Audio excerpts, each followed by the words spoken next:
Boa noite. Boa noite. Vamos começar em pé com a nossa oração. Em nome do Pai, do Filho e do Espírito Santo. Amém. A nós descei divina luz, a nós descei divina luz, em nossas almas acendei o amor de Jesus. Em nossas almas acendei o amor de Jesus. Vinde, Espírito Santo, enchei os corações dos vossos fiéis e acendei neles o fogo do vosso amor. Enviai o vosso Espírito, e tudo será criado, e renovareis a face da terra. Oremos. Deus, que instruísse os corações dos vossos fiéis com a luz do Espírito Santo, fazei que apreciemos retamente todas as coisas, segundo o mesmo Espírito, e gozemos sempre da sua consolação. Por Cristo Senhor nosso. Amém. Pedimos a intercessão de Nossa Senhora nesta comunidade invocada com o título Nossa Senhora da Guia, que a Virgem Maria nos guie nesta noite de formação, que Nossa Senhora interceda junto a Jesus por esta noite formativa, pela nossa paróquia, todas as comunidades, pastorais, movimentos e associações, e que possamos alcançar de Deus, pelas mãos imaculadas da Virgem Maria, as graças que necessitamos.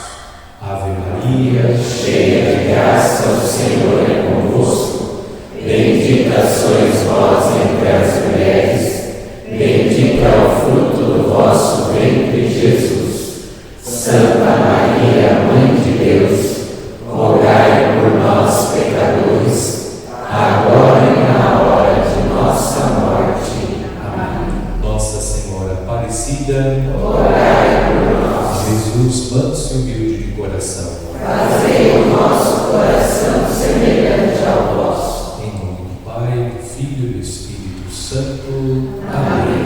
Podem sentar-se, por favor. Mais uma vez, boa noite a todos. Sejam todos bem-vindos. Que bom encontrá-los. Não fiquem bravos comigo, porque até a feriado de vocês, mas eu decidi fazer essa formação com vocês, considerando o que o Papa Francisco nos pediu. Então eu vou ler, então a culpa é do Papa Francisco, não é minha, tá bom? Disse assim o Papa Francisco, nesse último documento, Carta Apostólica do Papa sobre a liturgia.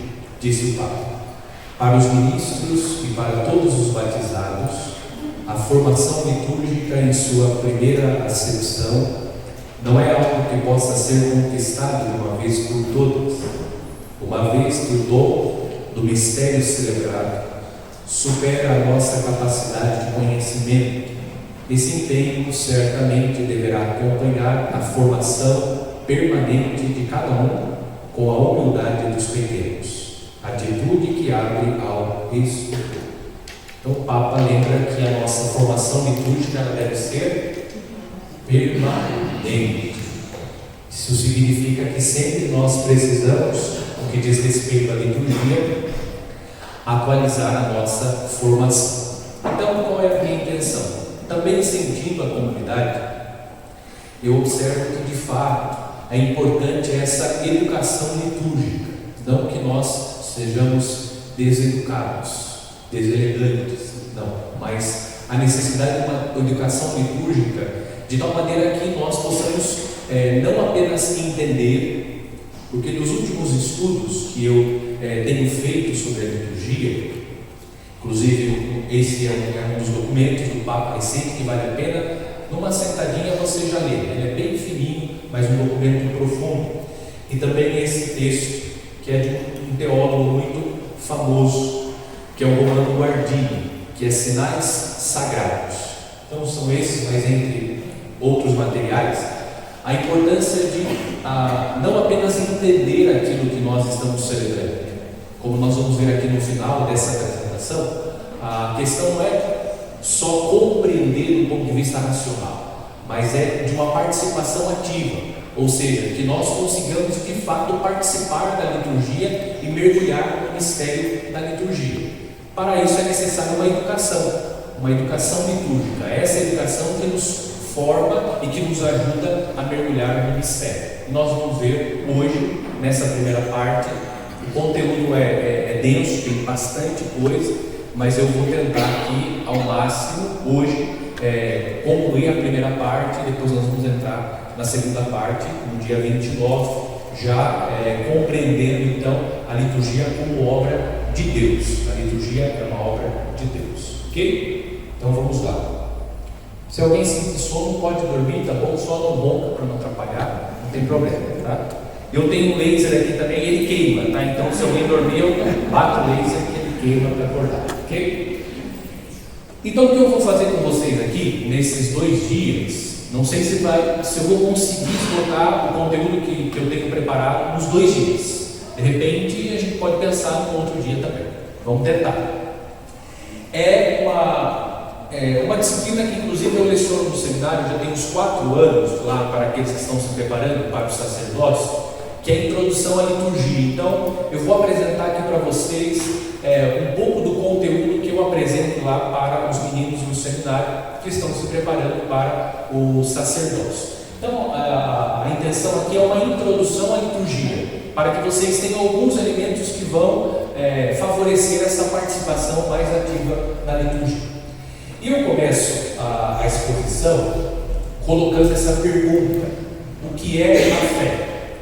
Aqueles que participaram conosco da Semana Bíblica se lembram que eu disse que o fundamento, que o elemento fundamental para a leitura da Bíblia é a fé. Paulo estava lá, se lembra que o elemento fundamental para a leitura da Bíblia, para nós cristãos, é a fé, assim como para participar da liturgia. Nós podemos participar da liturgia como meros espectadores, mas a nossa participação não deve ser como meros espectadores. Nós precisamos participar da liturgia como homens e mulheres de fé, porque isso faz toda a diferença na participação da liturgia. Por exemplo, pode acontecer que algum cientista religioso, alguém que pesquisa as religiões, participe da missa como um cientista, como estudioso. A nossa participação não deve ser como alguém que está ali tendo em vista observar o fenômeno religioso que acontece durante a celebração. Nós somos homens e mulheres de fé que participam e que devem participar ativamente da liturgia. E o Catecismo traz uma indicação sobre o que é a fé. Então diz lá o Catecismo número 26, o Catecismo da Igreja Católica: a fé é a resposta do homem a Deus, que se revela e a ele se doa. Então a fé, diz o Catecismo, é uma resposta do homem a Deus que se revela. Por que nós conhecemos a Deus? Porque Deus se deu a conhecer. Isso nós chamamos na teologia de revelação. Deus se revelou. Porque nós, por mais que tenhamos recebido de Deus a inteligência, por nós mesmos não somos capazes de chegar a Deus. Nós chegamos a Deus porque Deus deu a nós a possibilidade de chegar a Ele. Isso nós chamamos de revelação. Deus se revelou e nós conseguimos então conhecer a Deus, chegar até Deus, porque Deus se mostrou, Deus se apresentou, trazendo ao mesmo tempo uma luz superabundante ao homem em busca do sentido último de sua vida. Por que eu fiz questão de colocar esse parágrafo do Catecismo da Igreja? Porque está tratando da fé, então o elemento fundamental para que nós possamos estudar a liturgia da Igreja é a fé. Nós vamos nos colocar aqui como homens e mulheres de fé, que têm fé em Deus. E a fé é uma resposta a Deus. Então a liturgia não deixa de ser também, nós vamos depois aprofundar o que é liturgia, Mas a liturgia não deixa de ser, quando dela nós tomamos parte, uma resposta do homem a Deus que se revela. E nós vamos ver que a liturgia é um lugar da revelação de Deus. Deus se revela, Deus se mostra na liturgia. Ok? Por isso, então, a pergunta: o que é fé? Então, a fé, a resposta do homem a Deus que se revela e a Ele se doa. E Deus se doa de modo muito especial aos homens na liturgia. De forma muito especial, Deus se dá a nós na liturgia. Por exemplo, na liturgia da missa, Deus se dá a nós na mesa da palavra, Deus se dá a nós na mesa da Eucaristia, é Deus se doando. Okay? Para o homem que não tem fé, a Eucaristia não é a presença real de Jesus. Eles vão olhar a Eucaristia como um pão qualquer. Para uma pessoa que não tem fé, a palavra que é proclamada na mesa da palavra não é a palavra de Deus propriamente, é a palavra de homens que escreveram, e para aquela comunidade religiosa que se reúne, aquela comunidade entende que aquela palavra é uma palavra de Deus. Percebe a importância da fé? Então é importante que nós não nos esqueçamos da fé. O que deve alimentar esse processo aqui de estudo é a fé. Veja, é tão importante a fé que em um determinado momento da missa, o sacerdote diz: eis o mistério da fé. Então nós, na liturgia, estamos nos referindo a qual mistério da fé? Quando o sacerdote diz, num determinado momento da missa, eis o mistério da fé, a qual mistério da fé o sacerdote está se referindo? Agora é para vocês, não é uma pergunta retórica, é uma pergunta mesmo. Presença de Jesus na Eucaristia. Quem dá mais? Consagração. A consagração, a ressurreição. Encarnação, o mistério da encarnação. Olha só o que nós respondemos. O que vocês respondem quando o padre diz: eis o mistério da fé?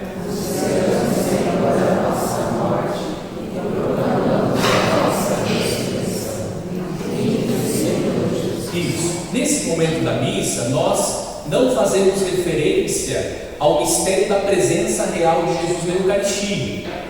Eu sei que às vezes o sacerdote, se ele for desatento, ele pode induzir o povo a pensar isso. Por exemplo, se o padre diz assim, está lá no altar, ele diz: eis o mistério da fé, apontando para a Eucaristia que está presente, isso pode induzir o povo a pensar que ele está se referindo à presença real de Jesus na Eucaristia. Mas não, isso é um mistério de fé, claro, mas não é a este mistério que o sacerdote se refere naquele momento.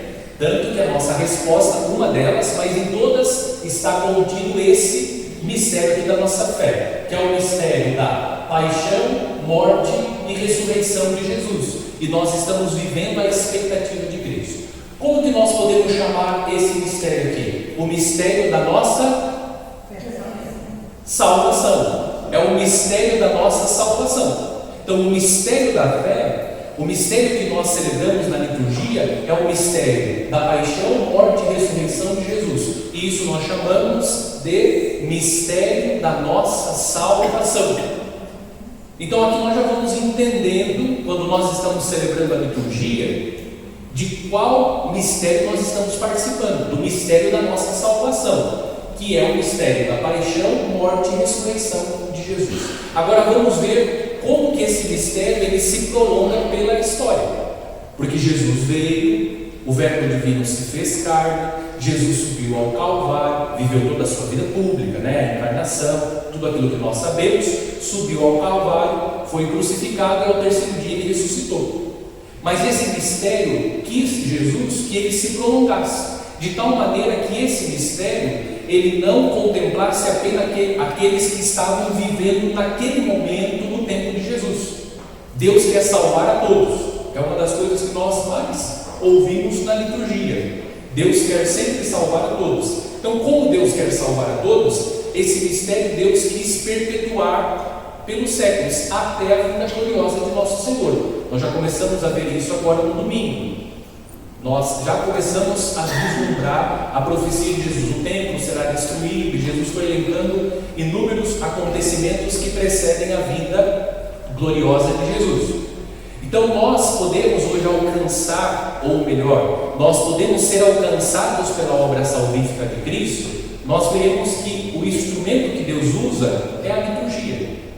Deus usa a liturgia para nos salvar, ok? Esse é o grande foco desse primeiro momento aqui que nós vamos meditar. Então, quando nós celebramos a liturgia, nós estamos lembrando do mistério da paixão, morte e ressurreição de Jesus, que é o mistério da nossa salvação. Olha o que nós cantamos na Sexta-feira Santa: eis o leito da cruz, do qual pendeu a salvação do mundo. Então, na liturgia da igreja, nós estamos celebrando esse mistério, o mistério da nossa salvação. Na celebração dos sacramentos, nós atualizamos o mistério da paixão, morte e ressurreição de Jesus. O que é importante ficar? Não se trata de um teatro. Nós vamos daqui a pouco, na medida que nós formos avançando na exposição, não se trata de um teatro, não é uma representação, é a atualização do mistério salvífico de Cristo. A paixão, morte e ressurreição de Cristo está acontecendo cada vez que nós celebramos os sacramentos, em especial. Cada vez que nós celebramos os sacramentos, nós estamos atualizando o ato salvífico de Cristo na história, ok? Então, nós cantamos na Sexta-feira Santa: eis o leito da cruz, do qual pendeu a salvação do mundo. Observem que a comunidade, ela sempre tem no seu espaço sagrado a cruz. Quando nós celebramos a missa, a cruz é colocada sobre o altar, de tal modo que a comunidade sempre recorde que o mistério que nós estamos celebrando é o mistério da cruz, que é sinônimo de salvação, porque do leito da cruz pendeu a nossa salvação. Ok? Tranquilo? Pode fazer perguntas só em relação àquilo que eu estou falando, tá bom? Porque senão daí a formação não anda. Ok. O que diz o catecismo então? Essa ação salvífica de Cristo se prolonga na celebração dos sacramentos realizada pela igreja. Então a igreja realiza, nós veremos que a igreja recebeu de Cristo essa missão. Então a igreja prolonga pela celebração dos sacramentos, porque foi o próprio Cristo quem quis, quem instituiu os sacramentos. Jesus. Os 7 sacramentos foram instituídos por Cristo e Jesus. Foi por Cristo, não foi pela igreja. Aqui eu não vou entrar, mas eu vou falar para você rapidamente. Qual que é a diferença? Se alguém me perguntar, qual que é a diferença entre sacramento e sacramentais? É simples. Simples assim, sendo simples com vocês. Qual é a diferença? Os sacramentos foi Cristo que instituiu. Os sacramentais é a igreja que instituiu. Essa é a diferença. E os sacramentos são eficazes. Eles produzem aquilo que de fato são convidados a produzir na vida do fiel. Tá? A quem o Senhor confiou esta missão? Então a igreja recebeu de Cristo essa missão de prolongar a sua obra salvífica através da celebração dos sacramentos. Jesus recebeu do Pai esta missão e a igreja, na força do Espírito Santo, continua por mandato de Cristo sua obra. Então, quando a igreja celebra os sacramentos, a igreja está colocando em prática aquilo que ela recebeu de Cristo. Cristo deu à igreja um mandato e a igreja recebeu de Cristo esse mandato de perpetuar a sua obra salvífica. A celebração dos sacramentos é o prolongamento do ato salvífico de Cristo, porque Deus quer salvar a todos. Então, quando pelo batismo nós recebemos a graça da salvação, quando nós recebemos o sacramento da confirmação, é a graça da salvação acontecendo, a Eucaristia e todos os sacramentos. Ok? Ficou claro isso? Então, a igreja ela recebeu de Cristo a missão de prolongar. Cristo, como nós vamos ver daqui a pouquinho, Cristo recebeu do Pai a missão de salvar e Cristo, por sua vez, transferiu à igreja essa missão, a missão de prolongar a sua obra salvífica. Veja que a obra é de Cristo, a obra não é minha, a obra não é sua, a obra é de Cristo Jesus. Tá? Seguindo, olha o mandato de Cristo. Cristo disse aos discípulos: ide pelo mundo inteiro e proclamai o Evangelho a toda criatura. Quem crer e for batizado será salvo. Olha aqui, a missão que a igreja recebe de Cristo, a missão de salvar. Aqui aparece o sacramento do batismo, a pregação do Evangelho. O que acontece na celebração dos sacramentos? Todos os sacramentos, eles são constituídos, a celebração dos sacramentos, ela é constituída pela liturgia da palavra. Você tem a liturgia própria daquele sacramento, mas todos os sacramentos são acompanhados da liturgia da palavra, porque Cristo deu o mandato. O Evangelho deve ser proclamado, o Evangelho deve ser pregado. Por isso a igreja, quando celebra os sacramentos, ela sempre realiza a liturgia da palavra, antes de administrar aquele sacramento. Isso em todos os sacramentos. Tá? Quem crer e for batizado será salvo, mas quem não crer será condenado. Então aqui está o mandato de Cristo. Esse texto é um texto fundamental para entender essa missão da igreja de prolongar no mundo a obra salvífica de Cristo. Disse Jesus ao apóstolo São Pedro: eu te darei as chaves do reino dos céus. Tudo que ligares na terra será ligado nos céus, e tudo que desligares da terra será desligado nos céus. Esse texto ele tem que estar sempre muito vivo dentro de nós católicos. Por quê? Nesse texto nós contemplamos Cristo que colocou na mão do apóstolo Pedro e por sua vez na mão do colégio dos apóstolos, e hoje nós temos os sucessores dos apóstolos, que são os bispos, e nós temos o sucessor de Pedro, que é o Papa Francisco. Cristo colocou na mão dos apóstolos o poder das chaves. O que isso significa? O poder de administrar a graça de Cristo. É por isso que a igreja celebra os sacramentos. É por isso que a igreja, por exemplo, concede as indulgências, porque a igreja recebeu de Cristo Jesus o poder das chaves. Por isso que a igreja absolve.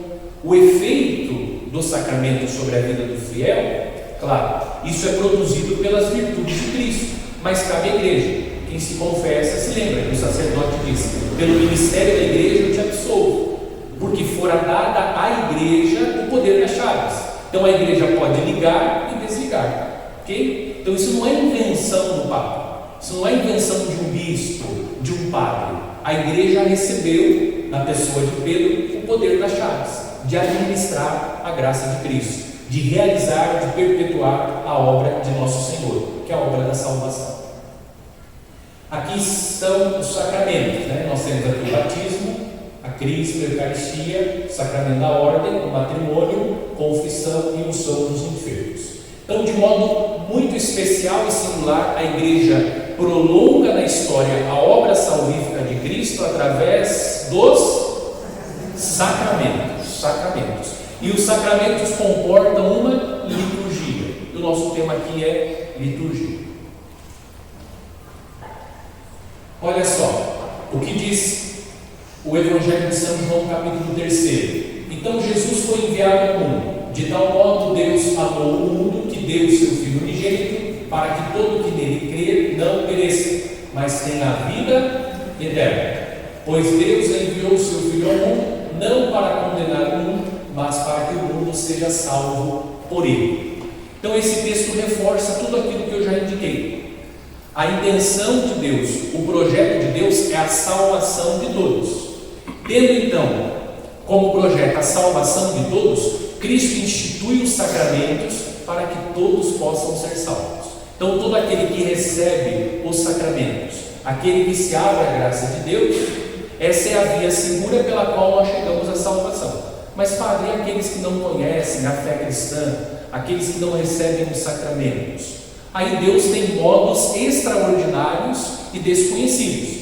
Mas nós que já conhecemos os sacramentos como modo ordinário de chegar à salvação, esse é o meio pelo qual nós chegamos à salvação. Esse é o meio seguro e o meio ordinário. Agora, Deus, claro, tem os seus meios de salvar aqueles que estão impossibilitados de receber os sacramentos ou que não conheceram os sacramentos e até a fé cristã. Ok? Então o plano de Deus é a salvação. E eu indico aqui o último cânon do Código de Direito Canônico. Então são 1752 cânones da lei da igreja. E olha só o que diz no último cânon da igreja: a salvação das almas da igreja deve ser sempre a lei suprema. Então, a tudo aquilo que a igreja realiza, a igreja visa a salvação das pessoas. Então, quando a igreja puxa a nossa orelha, ela não está querendo fazer mal a nós. Ela está querendo o quê? Que nós cheguemos à salvação. Porque tudo aquilo que acontece nas pastorais, tudo aquilo que nós fazemos, visa em última instância a salvação das almas, para que as pessoas possam entrar nas alegrias da vida eterna. Tá? Então nunca se esqueçam disso.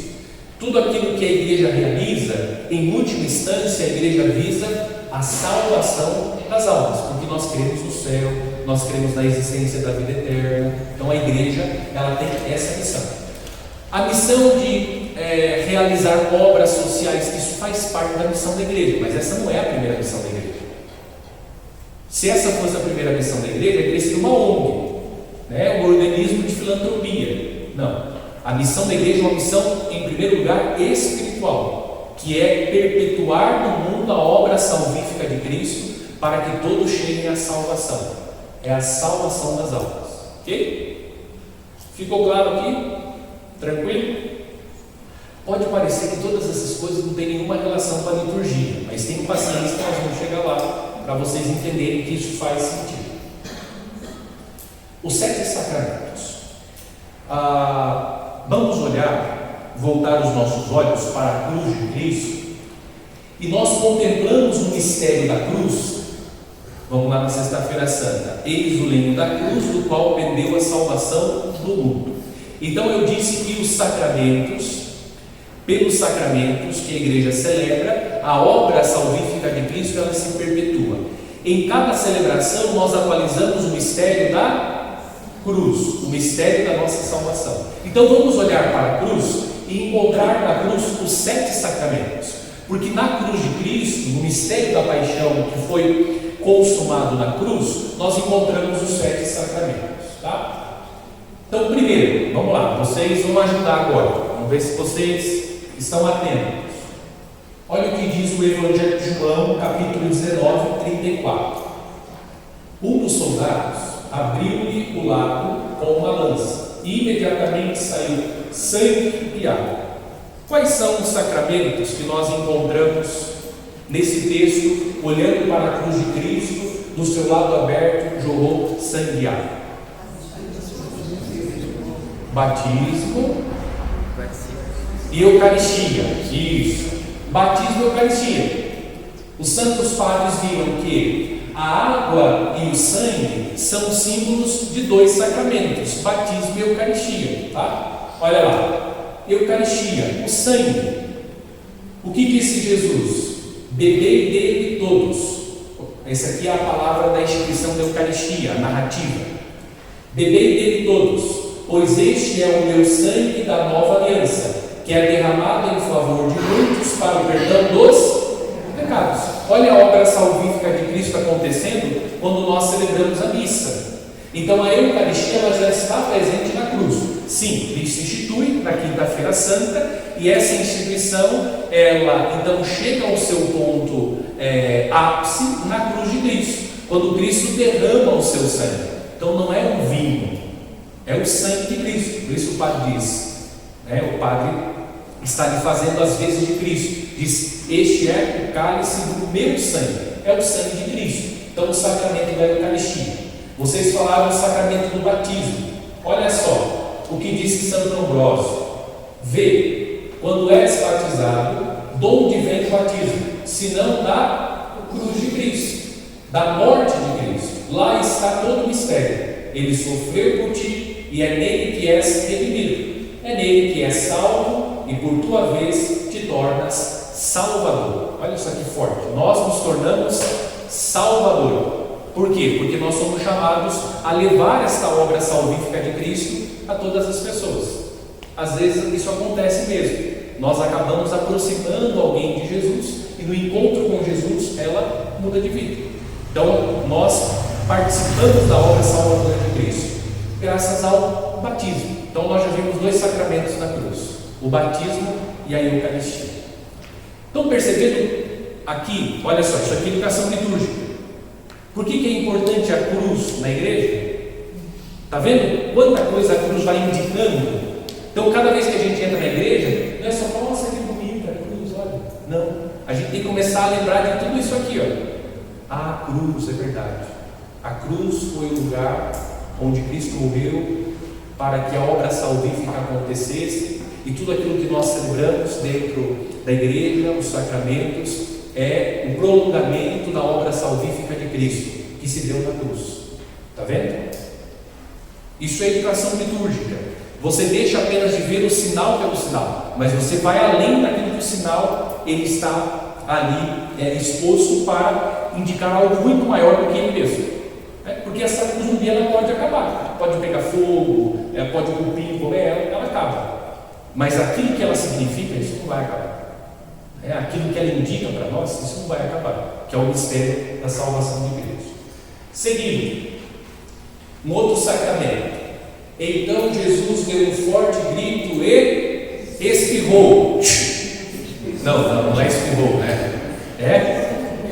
Expirou, isso, não é espirrou. Expirou. Qual é o sacramento que nós encontramos na cruz, nesse momento da paixão de nosso Senhor? Vamos lá, ó. Então Jesus deu um forte grito e expirou. Não é esse sacramento, ainda não. Crisma. O Arthur disse que é o sacramento da crisma. Por que é o sacramento da crisma? Porque inspira o Espírito Santo. Isso, Arthur, muito bem, é isso mesmo. É o sacramento da crisma. O sacramento da crisma, padre, olha só, vamos lá. Olha o que diz o ritual da confirmação. Ali em raciocínio que o Arthur indicou. Nós dizemos, no rito da confirmação, na oração: Deus Todo-Poderoso, Pai de nosso Senhor Jesus Cristo, que pela água e pelo Espírito Santo fizestes renascer estes vossos servos. E um dos sinais utilizados para se referir ao Espírito Santo, qual é mesmo? Sopro. Quando você expira, você faz o quê? É o ar, o ruá, tá? Olha lá. O que o Papa Francisco está fazendo ali? Acho que ele derrubou alguma coisa dentro da ânfora, está procurando. Na hora da missa ficou desesperado. Caiu a colinha da homilia dele dentro desse vaso, ele está procurando. O que está fazendo o Papa Francisco ali? Soprando. Em qual missa o bispo sopra o óleo? Na missa do Santo Crisma. Na quinta-feira santa, aqui na nossa diocese acontece na quarta-feira santa. O que faz o bispo na hora da consagração do óleo? Ele assopra. Esse óleo é o óleo do Santo Crisma, que vai ser usado depois para a celebração do sacramento da confirmação. Está vendo? Às vezes a gente participa na quarta-feira e diz: olha que bonito, o bispo sopra o óleo, né? Por que será? Olha que bonito. Como que foi a missa da quarta-feira? Foi linda a missa, mas a gente não entendeu nada. Estava bonito porque o bispo estava vestido bonito, estava com o chapéu dele, mas a gente não entendeu absolutamente nada e não bebeu desse mistério. Aí quando você contempla o bispo agora soprando o óleo, você se lembra: sacramento da confirmação, é o sacramento da salvação. Quantas pessoas vão receber o Espírito Santo durante esse ano? Até o próximo ano, a consagração do novo óleo. Esse mesmo óleo é utilizado para ungir as mãos do sacerdote na ordenação. Esse mesmo óleo é usado para ungir o altar da consagração, as paredes da igreja. Olha só, quantos sinais estão presentes na liturgia. Então, quando Jesus ele expira na cruz, o que Jesus está fazendo? Ali também, alguns viram que já está acontecendo o Pentecostes, ou seja, o derramamento do Espírito já começou. Por isso que no batismo nós já recebemos o Espírito Santo. Nós não vimos que um dos sinais encontrados na cruz de Cristo é a água que nos remete ao batismo, e no batismo nós recebemos o Espírito Santo, que depois desse Espírito Santo ele também é derramado sobre nós na confirmação. Esse Espírito. Então, quando Jesus expira, ali nós visualizamos o sacramento da confirmação. Olha o que diz o catecismo sobre a questão do Espírito. O termo Espírito traduz o termo ruá.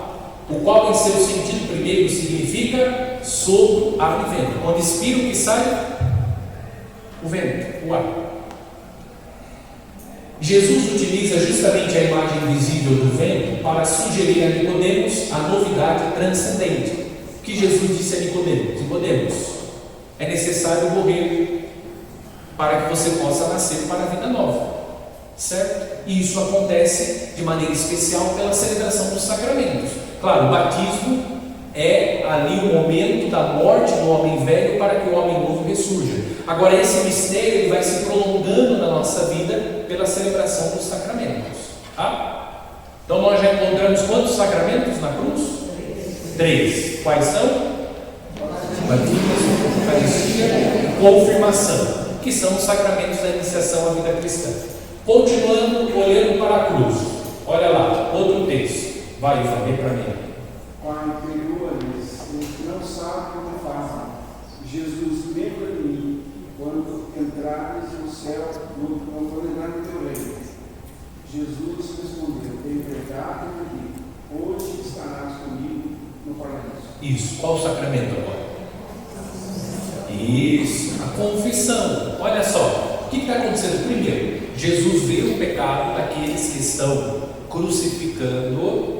E Jesus diz: Pai, perdoa-lhes porque eles não sabem o que fazem, certo? Então é Jesus dando o perdão a todos aqueles que se arrependerem, receberão o perdão.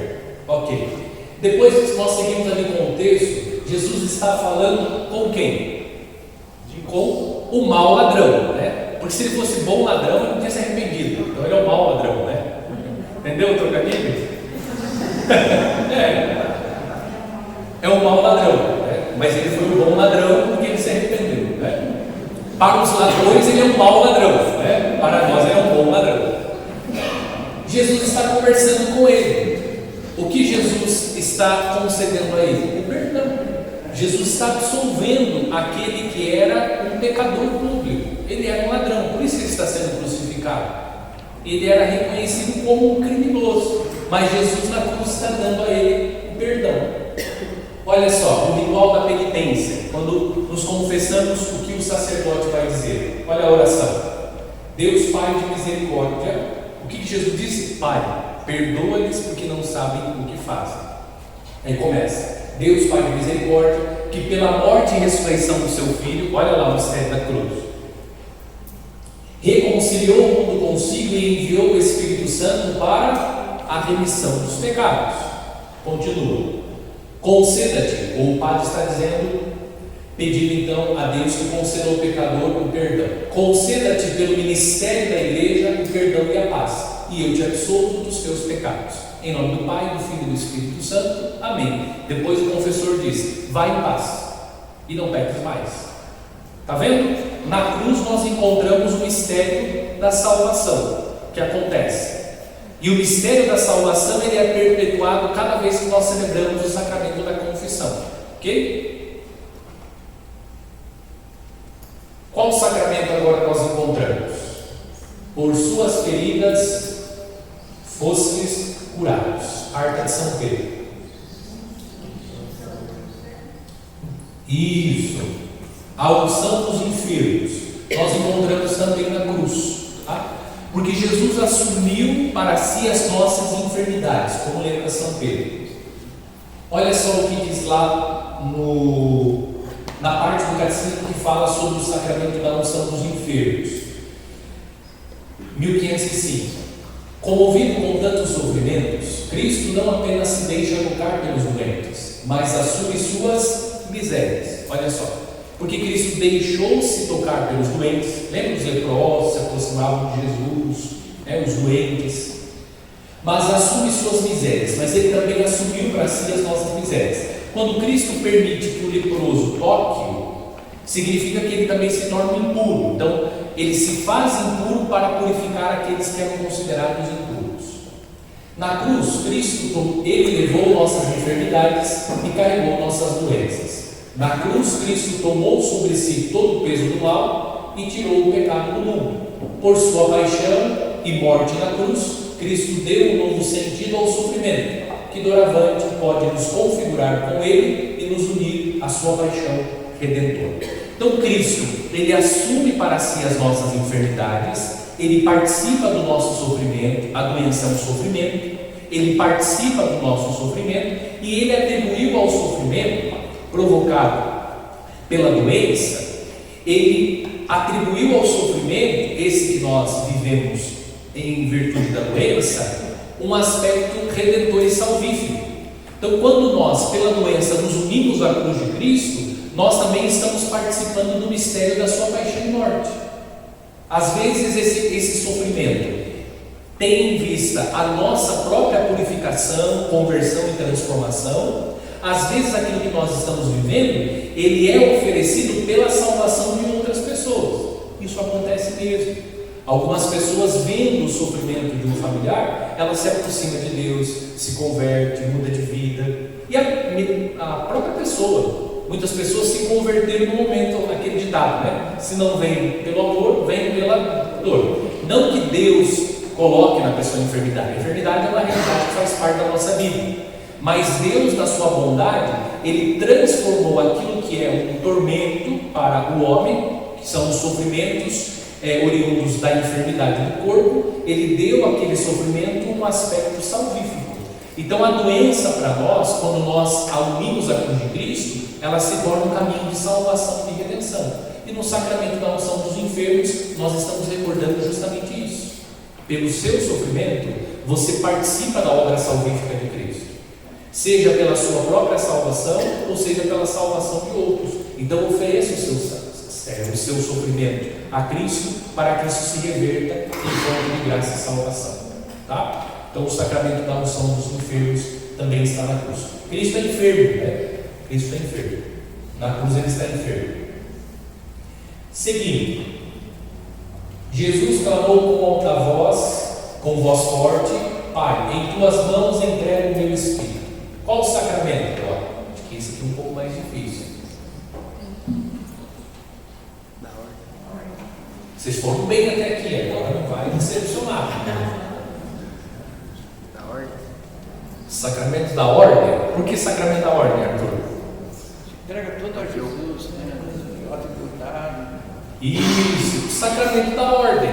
Veja, vamos lá nos sinais da liturgia do sacramento da ordem. Olha só, o sacramento da ordem. Por quê? Então Jesus, Pai, em tuas mãos entrega o meu espírito. É entrega total.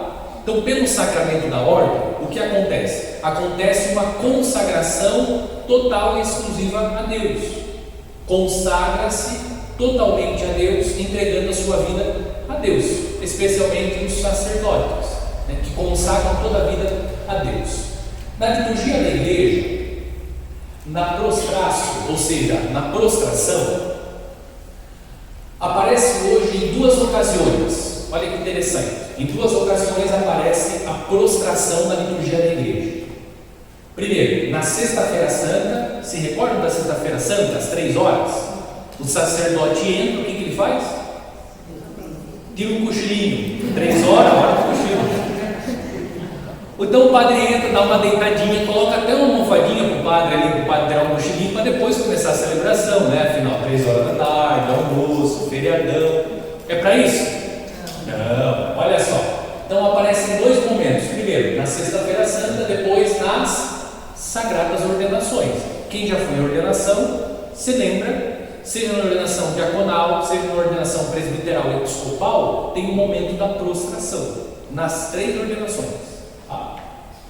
Nas sagradas ordenações, aqui eu vou entrar na explicação da sexta-feira, mas observe que está ligado ao mistério da cruz, não é? Porque na sexta-feira santa, o que nós contemplamos? A morte de Cristo, ou seja, a sua entrega. Inclusive tem a leitura da paixão, e nós vamos estudar justamente aquele texto, esse texto aqui, ó, na sexta-feira santa. Jesus clamou com voz forte: Pai, em tuas mãos entrego o meu espírito, né? Até o salmo é esse, né? A gente canta, né? Pai, em tuas mãos entrego o meu espírito. Tá? Então veja, o sacerdote na sexta-feira santa.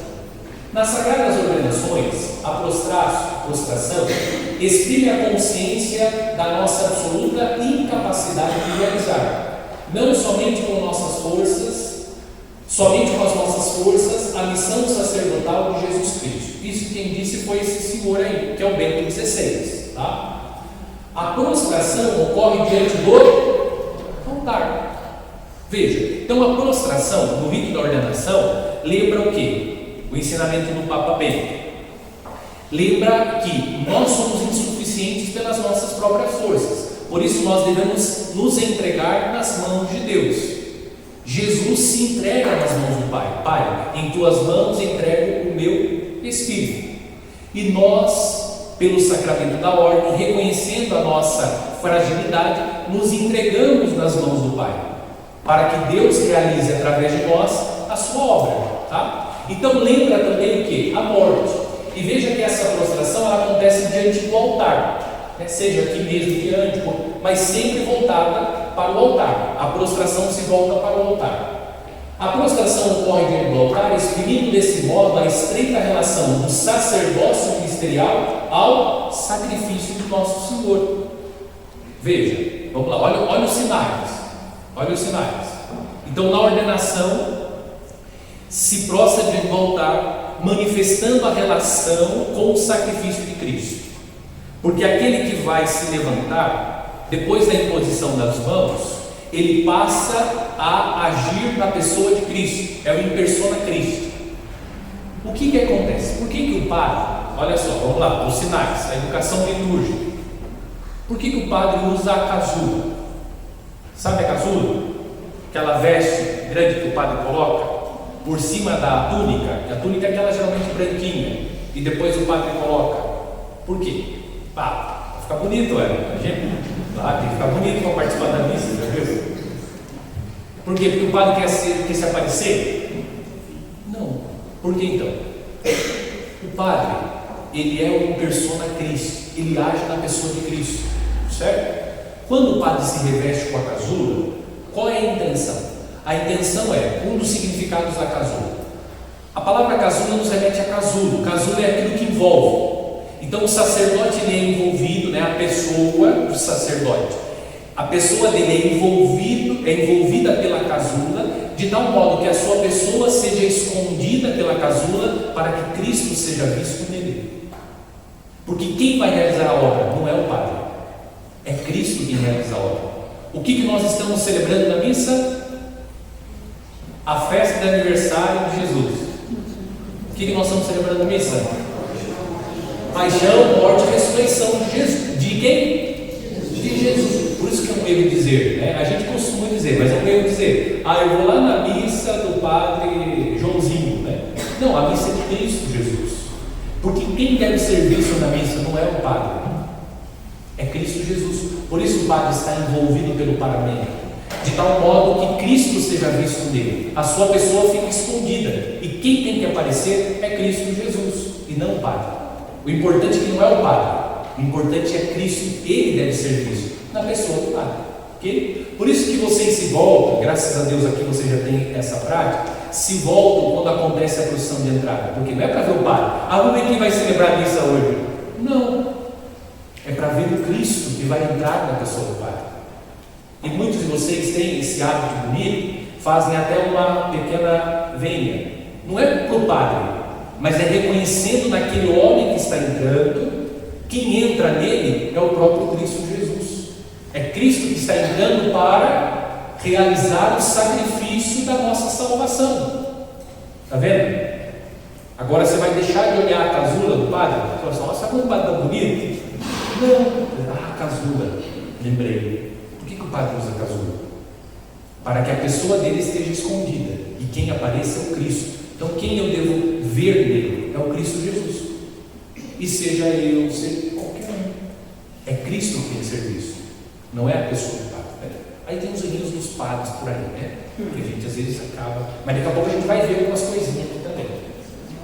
São Maria Helena, né? Relatos assim que eles contam que eles olhavam São Maria Helena no altar e enxergavam. Então virar o modelo do sacerdócio. Isso, São João Maria Helena, que é o patrono dos padres, né? Estão percebendo? Sabiam de tudo isso? Hoje estão sabendo, agora estão aprendendo. Está vendo como é importante participar da formação? Porque a gente vai entendendo que na liturgia da igreja a gente não vai colocando aquilo que a gente quer. E não é porque é bonito, que bonito isso do padre. Não, tem que ter um sentido. E e tem que nos remeter ao mistério da salvação, tá? Então olha só, o sacerdote no dia da sua ordenação, ele se prostra lembrando o sacrifício de Cristo. O sacerdote entrega como Jesus nas mãos do Pai a sua vida e missão. Por isso o sacerdote se prostra no dia da sua ordenação. Está vendo? Então quando Cristo disse: Pai, em tuas mãos entrego o meu espírito, nós já visualizamos nesse gesto de Cristo a entrega do sacerdote. Ok? Claro, Cristo instituiu o sacerdócio ministerial na última ceia, mas nós já vemos na cruz também a missão do sacerdote, que é a missão de se entregar pelo bem da comunidade, né? E aqui no Ocidente, inclusive, o padre guarda o celibato justamente para consagrar a sua vida inteiramente a serviço de Deus, colocando a sua vida a serviço da igreja. Ok? Ficou claro? Viu como é bonita a liturgia da nossa igreja? É maravilhosa, né? Não sei vocês, mas eu gosto, né? Bastante, hein? Vamos lá, e agora? Que sacramento é esse? Vai, Arthur, lê lá para nós. Jesus disse à mãe: mulher, eis o teu filho. Depois disse ao discípulo: eis o teu homem. Agora ficou fácil, né? Qual é o sacramento? Matrimônio, né? Alguns pensam, o matrimônio é o sacramento mais fácil de ver na cruz, né? É mais facinho, né? A cruz é o marido, os pregos são os filhos, né? A coroa de espinho é a casa que tem que arrumar. O matrimônio. Por que o matrimônio? Olha só. Se vocês observarem, eu coloquei duas citações bíblicas. Então a primeira citação é aquela que está ali, e depois segue uma outra citação que é no capítulo 2 do Evangelho de São João. Por que eu coloquei essas duas citações? Embora no capítulo 2 não está aparecendo, mas depois vocês podem consultar em casa. Porque nas duas citações aparece a mulher. A mulher. Lá no capítulo 2 é o primeiro sinal que Jesus realizou, a transformação da água em vinho. E quando Nossa Senhora se dirige a Jesus, eles não têm vinho. Aí Jesus diz: mulher. O que eu tenho a ver com isso? Mulher. E agora aqui novamente na cruz Jesus diz: mulher. Então veja, nós temos lá no capítulo 2 um casamento acontecendo. Você não sabe o nome dos noivos. Por que não aparece o nome dos noivos? Porque o noivo é Cristo Jesus, e Nossa Senhora representa a noiva, que é a igreja. Agora aqui na cruz, quem está de novo? A mulher. E Jesus se dirige a quem agora? A mulher. Disse Jesus à mãe: mulher, eis teu filho. Então o que nós temos aqui? Nós temos aqui um sinal do sacramento do matrimônio. Por quê? O que está acontecendo na cruz? A nova e eterna aliança. Vocês que se casaram, vocês assumiram um compromisso, celebrando o sacramento do matrimônio, de ser um sinal visível da aliança que Cristo selou com a sua igreja. Então Nossa Senhora, como nos ensina o magistério da igreja, ela também é figura da igreja, assim como a igreja é figura de Nossa Senhora. Então nós temos aqui o sacramento do matrimônio, a nova e eterna aliança. Vocês são chamados pelo sacramento do matrimônio a ser esse sinal visível. Eu já disse várias vezes, mas tem gente nova, vou dizer de novo. Por isso que o noivo via de regra, mas agora entrou moda, então vai acabando com tudo, né? Vai avacalhando com tudo. Mas por que o noivo vem geralmente de terno escuro e a noiva de branco? Porque a noiva representa a igreja e o noivo representa Cristo. Por que a noiva está de branco? Porque ela representa a igreja que foi redimida, purificada pelo noivo. Quem é o noivo? Cristo. E o noivo no casamento representa Cristo. Por isso ele está de preto, porque ele assumiu a culpa da noiva para si, para salvá-la. Agora o pessoal usa umas roupas estranhas. Está vendo? Você já disse uma palavra. Conseguiram visualizar o sacramento do matrimônio? Um outro sinal também é o fato de Jesus ter sido ferido no lar. Remetendo a Adão, também foi ferido no lar. Desculpa, eu não entendi. O fato de Jesus ter sido ferido pelo lar. O lar. Adão, o Éden também foi ferido no lar. Isso, exato. Sim, isso. O Eliseu está recordando, fazendo agora essa relação a relação matrimonial, lembrando do Gênesis. Então Adão adormecido, né? Deus tira a costela, né? Nós falamos isso de forma assim popular. Deus tira a costela e faz a mulher. O novo Adão, que é Cristo adormecido, foi ferido do lado. né, e nasce a igreja. E aí nós temos o sacramento do batismo e o sacramento da Eucaristia. Tá? Também pode fazer essa relação do matrimônio. Ok? Deu para ver os 7 sacramentos na cruz? Está vendo? Por isso que na celebração dos sacramentos, nós precisamos estar atentos aos sinais que compõem a celebração do sacramento, porque tem um sentido. A gente não coloca para ser um adereço, né? A liturgia ela não é feita a partir de adereços, ok? Ficou claro tudo isso? Ok, então lá o matrimônio. O matrimônio cristão se torna, por sua vez, sinal e eficácia, sacramento da aliança de Cristo e da igreja. Então nós temos ali a nova e eterna aliança que foi selada no sangue de Cristo, o Cordeiro de Deus que tira o pecado do mundo. Tá? Agora vocês falam lá para as noivinhas, entra de bando, e fala para o mano, entra com um terno escuro, porque tem um significado. Tá? Posso fazer uma pergunta? Se tiver relacionado ao tema, se não tiver. Mas aí é litúrgico quando colocam-se aquela cruz com Jesus ressuscitado assim, no altar, porque daí perde todos esses sinais. Isso, exatamente. Veja, do ponto de vista teológico, eu não vejo sentido nenhum de você colocar o ressuscitado aqui, justamente por tudo isso que nós estamos falando. E para mim é um erro teológico, porque geralmente o ressuscitado está saindo da cruz, né? Vocês já viram isso. Agora eu pergunto, Jesus saiu da cruz? Não, ele morreu da cruz. Jesus ressuscitou do sepulcro, ele não ressuscitou da cruz. Na cruz ele morreu. Então, do ponto de vista teológico, eu vejo isso como erro, tá? Eu vejo isso como erro, do ponto de vista teológico, tá? Eliseu também gosta do nosso polêmica, né? Porque tem igreja por aí que tem, né? Mas eu tenho que falar para vocês aquilo que, do ponto de vista teológico, né? Tá bom? Isso, exatamente, tá? Não é que nós, porque algumas pessoas podem entender assim, que nós enaltecemos a morte. Não, não é a morte, porque a ressurreição só vem porque a morte aconteceu, né? Tá? E o sinal mais forte da ressurreição de Cristo na liturgia é a própria Eucaristia e também o Sírio Pascal, né? E claro, a comunidade reunida, porque a comunidade reunida só está reunida porque Cristo ressuscitou, tá? Ok? Então olha só, terminando essa primeira parte. Pelo estudo da liturgia, aprofundamos a nossa fé. Portanto, sem fé, nosso estudo será apenas aquisição de conhecimento histórico ou cultural. E essa não é a minha intenção, tá? Não é apresentar a vocês aqui conhecimento histórico e cultural. Não. É de tal modo que quando vocês olhem agora esses sinais, alguns que eu falei aqui, você possa fazer a experiência de encontro com Deus. Estou conseguindo ser claro? Porque eu quero ser claro para que vocês possam fazer essa experiência assim como eu também, tá? Essa é a educação litúrgica, que você passa a entender o que significa as coisas, mas mais do que isso, entendendo o significado, você entra no mistério de Cristo, tá? Ok. Alguém quer fazer alguma pergunta? Que agora eu vou entrar na segunda parte dessa noite. Sobre isso, tá? Fora não dá para responder. Certinho, 9 horas. Agora vai ser das 9 até as 10.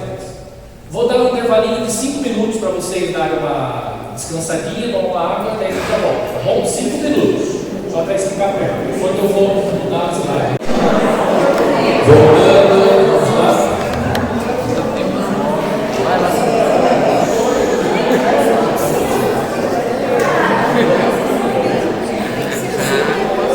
Alguém tem alguma pergunta sobre esse primeiro momento? Como eu falei, não dá para abrir assim, fazer outras perguntas, porque senão daí a gente não vai conseguir apresentar o conteúdo, tá? Sobre esse primeiro momento ficou claro? O que é importante aqui nesse primeiro momento é que nós tenhamos presente a necessidade de participar da missa como uma pessoa, a missa, né, a celebração litúrgica da igreja, como pessoas de fé. E vendo então em cada celebração dos sacramentos a presença do mistério da salvação, o mistério da cruz de Nosso Senhor, tá bom?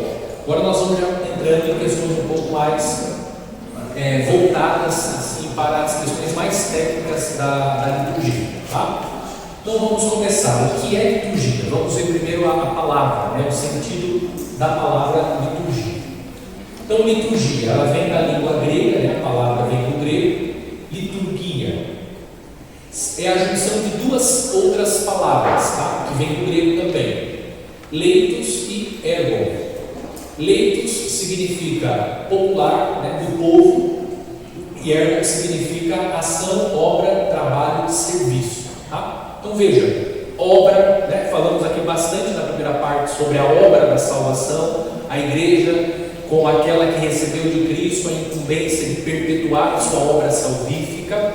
Então a liturgia é esse serviço, essa obra, e essa obra nós vamos ver, não é a obra do povo, é a obra de Deus, em favor do povo, tá? Nós temos essa conotação.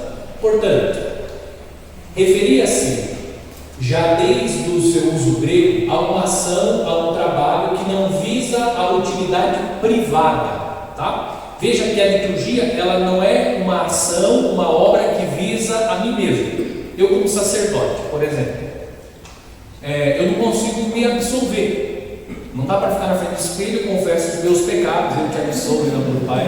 Seria ótimo, né? Mas não é. Por quê? Porque a obra salvífica de Cristo, ela não é em vista de mim mesmo, né? Nesse sentido, eu não recebi o ministério tendo em vista a minha pessoa, mas tendo em vista a obra de Deus em favor do seu povo, tá? Mesmo a missa, quando o sacerdote celebra, mesmo que ele celebre sozinho, sem ninguém, não é um ato privado dele, é o ato da igreja, porque foi a igreja que recebeu de Cristo a missão de prolongar a sua obra salvífica, tá? Então a liturgia não é um ato privado, mas a da comunidade, tanto no terreno social como no terreno religioso.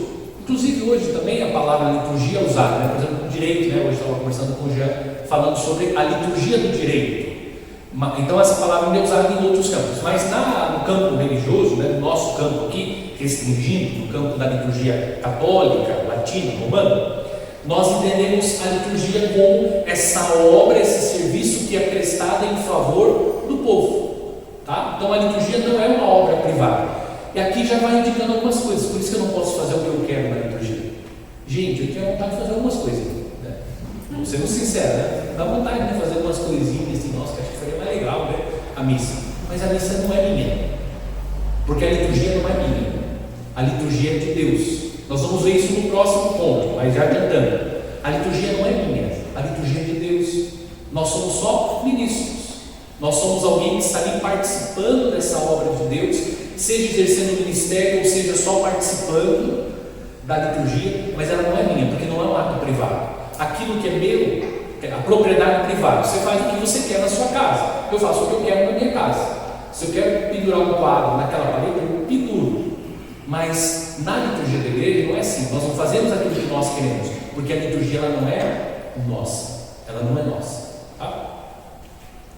Aí vocês já vão entendendo uma série de coisas, que a gente fala assim, olha, isso aqui não está na liturgia. Por quê? Porque a liturgia não é nossa, não é o nosso gosto pessoal. Serve para os cantores, né? Ai, que música bonita, nossa, eu choro quando escuto essa música. Ok, mas está de acordo com a liturgia ou não? Não, se não está de acordo com a liturgia. No casamento, então, nem se fale, gente. Casamento avacalha com tudo, né? Porque, a pessoa escolhe a música do Titanic no dia do casamento. O Titanic afundou, morreu muito gente. Veja a insanidade litúrgica, né? Quer dizer, escolhe a música do Titanic que afundou o casamento dela. Mas é o meu casamento. O casamento é seu, mas a liturgia não é sua. A liturgia é de Deus. A liturgia, isso é sério, hein?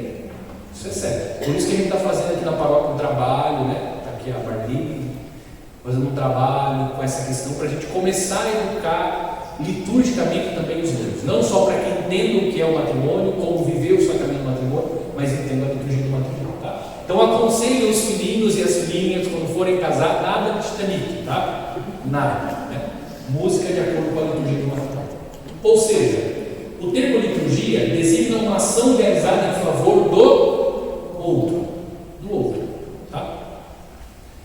Ela visa o outro, olha só o outro lá com O maiúsculo. Eu coloquei lá entre parênteses para ficar claro. Quem é esse grande outro? Deus. Quando nós tomamos parte da liturgia, nós visamos o grande outro que é Deus. Lembram dos fins da missa? Mas eu vou lembrar vocês.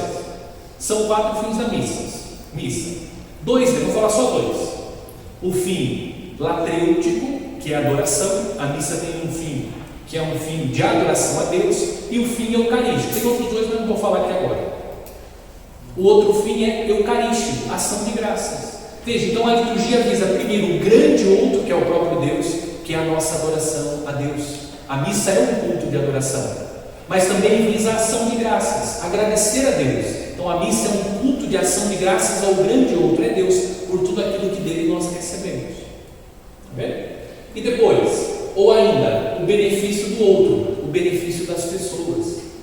Então quando nós celebramos a liturgia, nós não pensamos só em nós, aquilo que eu gosto, aquilo que eu acho, não. A liturgia ela visa primeiro o grande outro, que é Deus, e a liturgia de Deus, como nós vamos ver, e depois visa o bem da comunidade, tá? O bem do outro.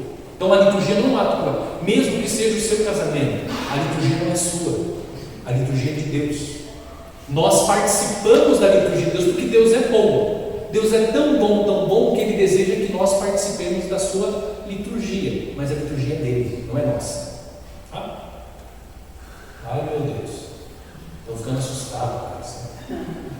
Para o senso comum, quando se ouve falar de liturgia com frequência, entende-se um ato público, ritualizado ou submetido a normas precisas, tá? Do senso comum. E se trata de liturgia da igreja, a atenção se dirige sobretudo à ação ritual que comporta. Mas o rito é um dos elementos centrais da liturgia, não é tudo, tá? O rito é um dos elementos centrais da liturgia, mas não é tudo, não é só isso a liturgia. Dentro ou através de uma ação litúrgica se encontra o mistério da salvação, ou melhor, a obra de Deus. Por isso que eu comecei, está entendendo agora a linha de raciocínio? Por isso que eu comecei chamando a atenção de vocês para a cruz, de tal modo que vocês olhassem na cruz e conseguissem ver os sacramentos. Porque a liturgia da igreja, nela nós encontramos o quê? Ela é uma ação que nos leva ao mistério da salvação, que é o mistério da cruz de Cristo. A obra de Deus por excelência se dá na cruz, ok? Seguindo. Aqui eu vou passar bem rápido, tá? Depois se vocês quiserem tirar foto aí para vocês verificarem os textos na Bíblia, tá? Isso eu faço de forma um pouco mais demorada no seminário com os meninos, mas aqui é suficiente só para que vocês saibam que o termo liturgia ele já é encontrado na Bíblia, tá? Ele está lá na Bíblia. Então a Bíblia, na sua tradução grega, evidentemente, que é uma palavra grega, aplicou um termo sobretudo, olha só, como que aparece na Bíblia. Então quando a Bíblia faz referência a culto do templo, né? O culto do templo, a Bíblia usa essa palavra liturgia, tá? Nós encontramos. No Novo Testamento fala-se também dessa liturgia judaica do templo. Zacarias exercia funções litúrgicas no templo. Se você for lá no texto, Lucas, capítulo 1, versículo 8, no grego você vai encontrar a palavra liturgia. Tá? Depois a tradução, né? A tradução é sempre uma traição. Então não aparece assim a palavra, mas no original está a palavra liturgia. Só para dizer o quê? Que a palavra liturgia na Sagrada Escritura, ela já vai indicando para o culto que se realiza no templo. Né? Nós realizamos aqui um culto dentro desse templo, no interior desse templo. O que mais que a Bíblia fala? No Novo Testamento, a palavra liturgia é empregada também para designar celebração do culto divino, está ali os textos, Atos e Lucas, então a celebração do culto divino, anúncio do Evangelho também na Sagrada Escritura, na carta de São Paulo aos Romanos, a palavra liturgia aparece fazendo referência ao anúncio do Evangelho. Olha só, tudo que acontece na liturgia, estão percebendo?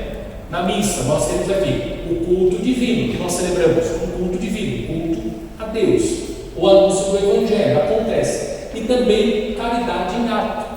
Veja que a liturgia não está descolada da ação concreta que nós somos chamados a realizar em favor dos irmãos. Então, a caridade. A palavra liturgia, também na Sagrada Escritura, nos remete à caridade em ato, ou seja, em favor do outro. Certo? E a liturgia é uma obra da caridade.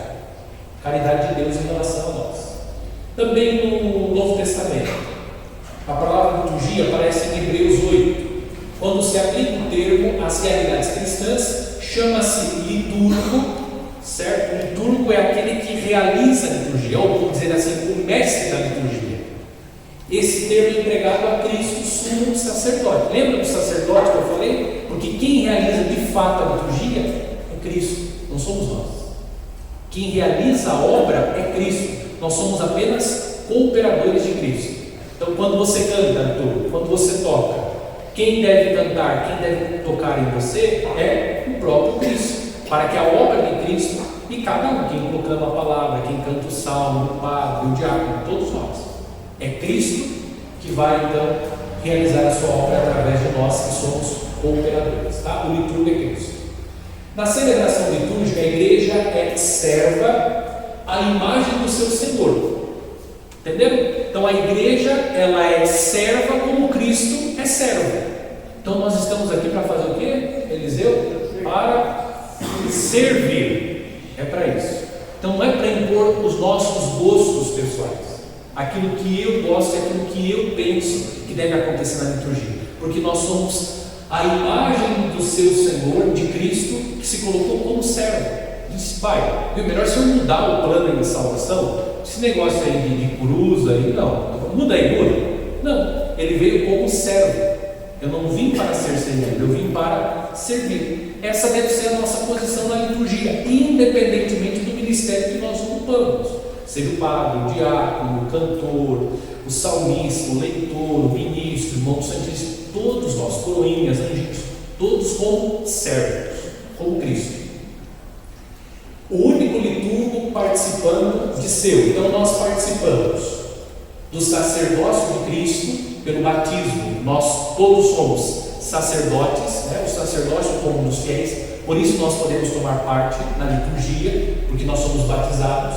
O profetismo, o anúncio da palavra. Então cada um, a partir do seu ministério, anuncia a palavra. Então o padre anuncia, seja proclamando, pregando. Os cantores, através da música, os leitores proclamando. Então cada um de nós anuncia e prega a palavra de Cristo segundo o seu ministério. E a realeza, que é o serviço da caridade. Então é necessário que nós estejamos imbuídos dessa caridade quando nós servimos, inclusive na liturgia.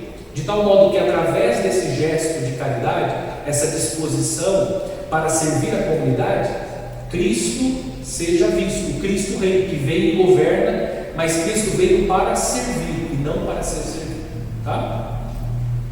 Ficou entendido? Rapidamente essa parte aqui. Para designar a liturgia cristã, empregam-se ao longo dos séculos outros termos como, tá? Para se referir à liturgia cristã. Ofício também é uma palavra que aparece como sinônimo de liturgia. Vocês vão ouvir ofício divino. Os padres rezam o ofício divino, que é a liturgia das horas. Tá? Então é uma palavra que também usa. Celebração, que é uma palavra recorrente que nós usamos. Ação, né? Ação litúrgica. Sagrados ritos, também é uma palavra que nós usamos como sinônimo de liturgia. Ok, são essas palavras aqui que nós também usamos. Na linguagem das igrejas orientais, não vou entrar aqui no tema da igreja oriental, mas só para que vocês saibam, tá? Então nós temos diferentes ritos dentro da igreja católica. Nós somos no rito latino-romano, tá? Nós somos no rito latino-romano. Dentro da igreja católica, dessa igreja que nós participamos, existem outros ritos, né? Lá no Oriente, as igrejas orientais, nós temos diferentes ritos. Rito melquita, copta, maronita, armênio, tem outros. Aqui talvez o que é mais conhecido, porque a Canção Nova transmitia a missa, era o rito melquita. É um rito diferente. Você olha e diz, nossa, mas será que isso aqui é da igreja católica mesmo? É, só que é outro rito. A liturgia deles é diferente, mas são católicos. Católicos nós reconhecem o Papa, só que o rito deles é diferente. Tá? Não vou entrar aqui nesse tema, mas só para que vocês saibam. Nas igrejas orientais, liturgia corresponde estritamente à Eucaristia. Então, quando eles empregam a palavra liturgia, é sinônimo de Eucaristia. Eucaristia é sinônimo de liturgia. Tá? Só para que vocês tenham esse conhecimento. A igreja no Ocidente, né, só no século XIX e nos documentos oficiais só no século XX, usa-se a palavra liturgia com o sentido que lhe damos agora. Com esse termo se designam as celebrações que a igreja considera como suas. Olha só, com esse termo se designam as celebrações que a igreja considera como sua e estão contidas nos seus livros oficiais. e se realizam pela comunidade de ministros. Sendo assim, é litúrgica. Então vamos ver quais são as celebrações litúrgicas da igreja, tá? Que existem outras celebrações que não são litúrgicas. Celebração litúrgica, então.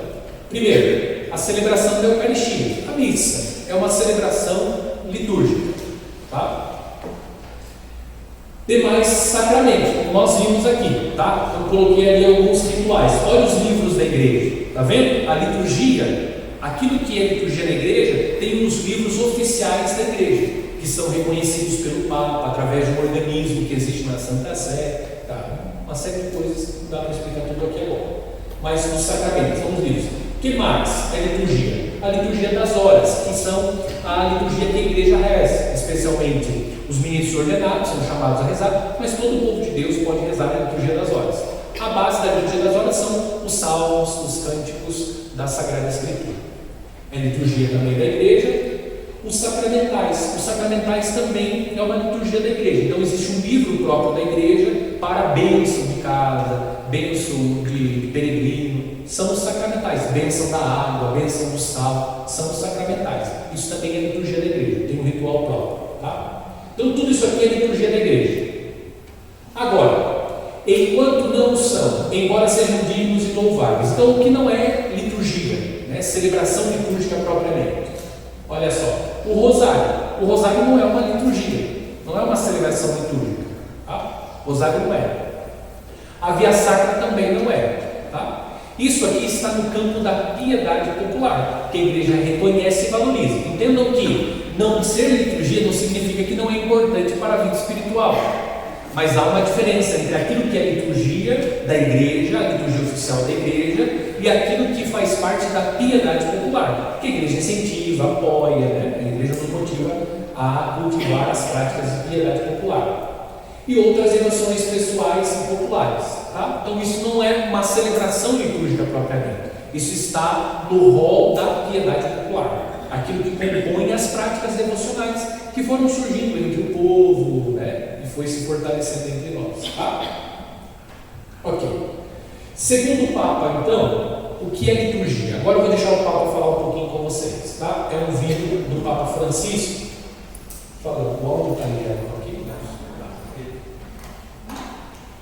Não fiquem bravos, tá? Mas o Papa está falando em italiano e a tradução está em espanhol, tá? Então é só para que vocês possam, aqueles que já sabem o italiano, aprimorar, né? E o espanhol também. Mas não é difícil de entender, tá? Não fiquem nervosos, é fácil de entender. E depois a gente vai destacando, tá? Tem aqui a Marlene que fala espanhol, depois ela traduz para vocês na legenda. E o Papa está falando italiano mais caro, tá? É o italiano mais fácil. É o italiano misturado com o espanhol, né? Que o Papa. Então vamos lá. Só ir no projetor lá.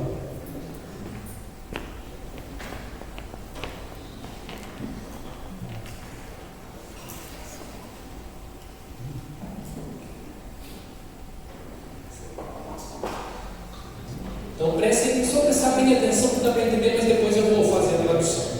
Pega bem contigo. Quando noi celebriamo la messa, noi non facciamo una rappresentazione dell'ultima cena. Non è una rappresentazione, è un'altra cosa, è proprio l'ultima cena. È proprio vivere un'altra volta la passione e la morte redentrice del Signore. È una teofania. Il Signore si fa presente sull'altare per essere offerto al Padre per la salvezza del mondo.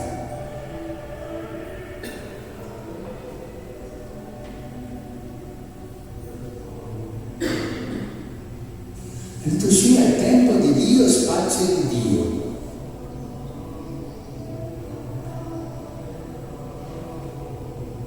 E noi dobbiamo metterci lì nel tempo di Dio, nello spazio di Dio.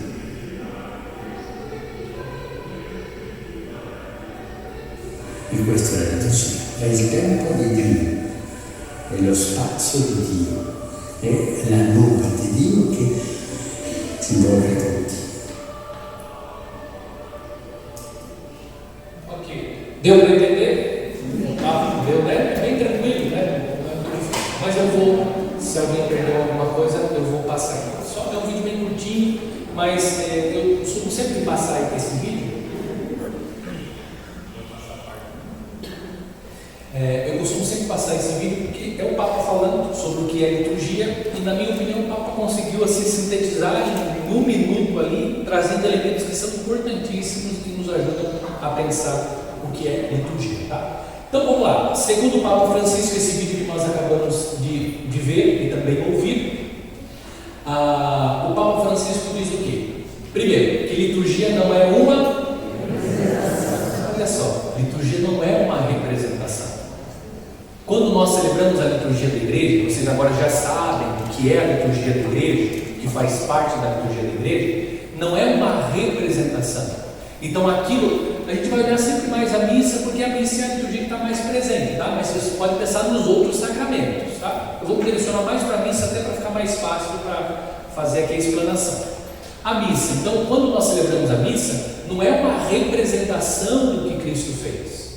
Quando o padre diz assim, isso é o meu corpo, não é a hóstia santa, não é uma representação do corpo de Cristo. Não é uma teatralização do que Cristo fez na última ceia com os seus apóstolos, tá? Então aquilo que nós celebramos na liturgia não é representação, tá? Não é representação. Ficou claro? Então nós não estamos fazendo aqui uma representação daquilo que Jesus fez. Não, não é isso. Nós vamos ver o que é, mas não é representação, tá? Vamos eliminar por aquilo que não é, fica mais fácil depois para saber o que é. Então a missa, né, a liturgia da igreja não é representação. Você não está representando nada. Eu me lembro uma vez, daqui a pouco eu vou colocar umas imagens aqui, mas uma coisa que marcou muito aqui na paróquia uma vez, logo no começo que eu cheguei, então muitas coisas, não quero que vocês entendam assim. Aqui é uma formação, tá? Então o que eu vou falando aqui é para formar vocês, tá? Para que vocês entendam e possam participar ativamente da liturgia. Então você, em tal comunidade faz. Bom, tal comunidade é o outro sacerdote que vai orientar a sua comunidade. Em algumas comunidades tem essa prática de, na quinta-feira santa, colocar as pessoas vestidas de apóstolo. Já viram isso? Já viram isso? Tá, ok. O que é aquilo? É a teatralização, certo? Porque você coloca até aquela roupa que nós usamos hoje. Você usa uma túnica no dia a dia, uma faixa no peito? Não. Então o que você está fazendo dentro da liturgia? A teatralização daquilo que aconteceu na última ceia. A liturgia, ela é teatralização? Ela é uma representação? Não, vamos escolher para representar os apóstolos. Não, na liturgia não é representação.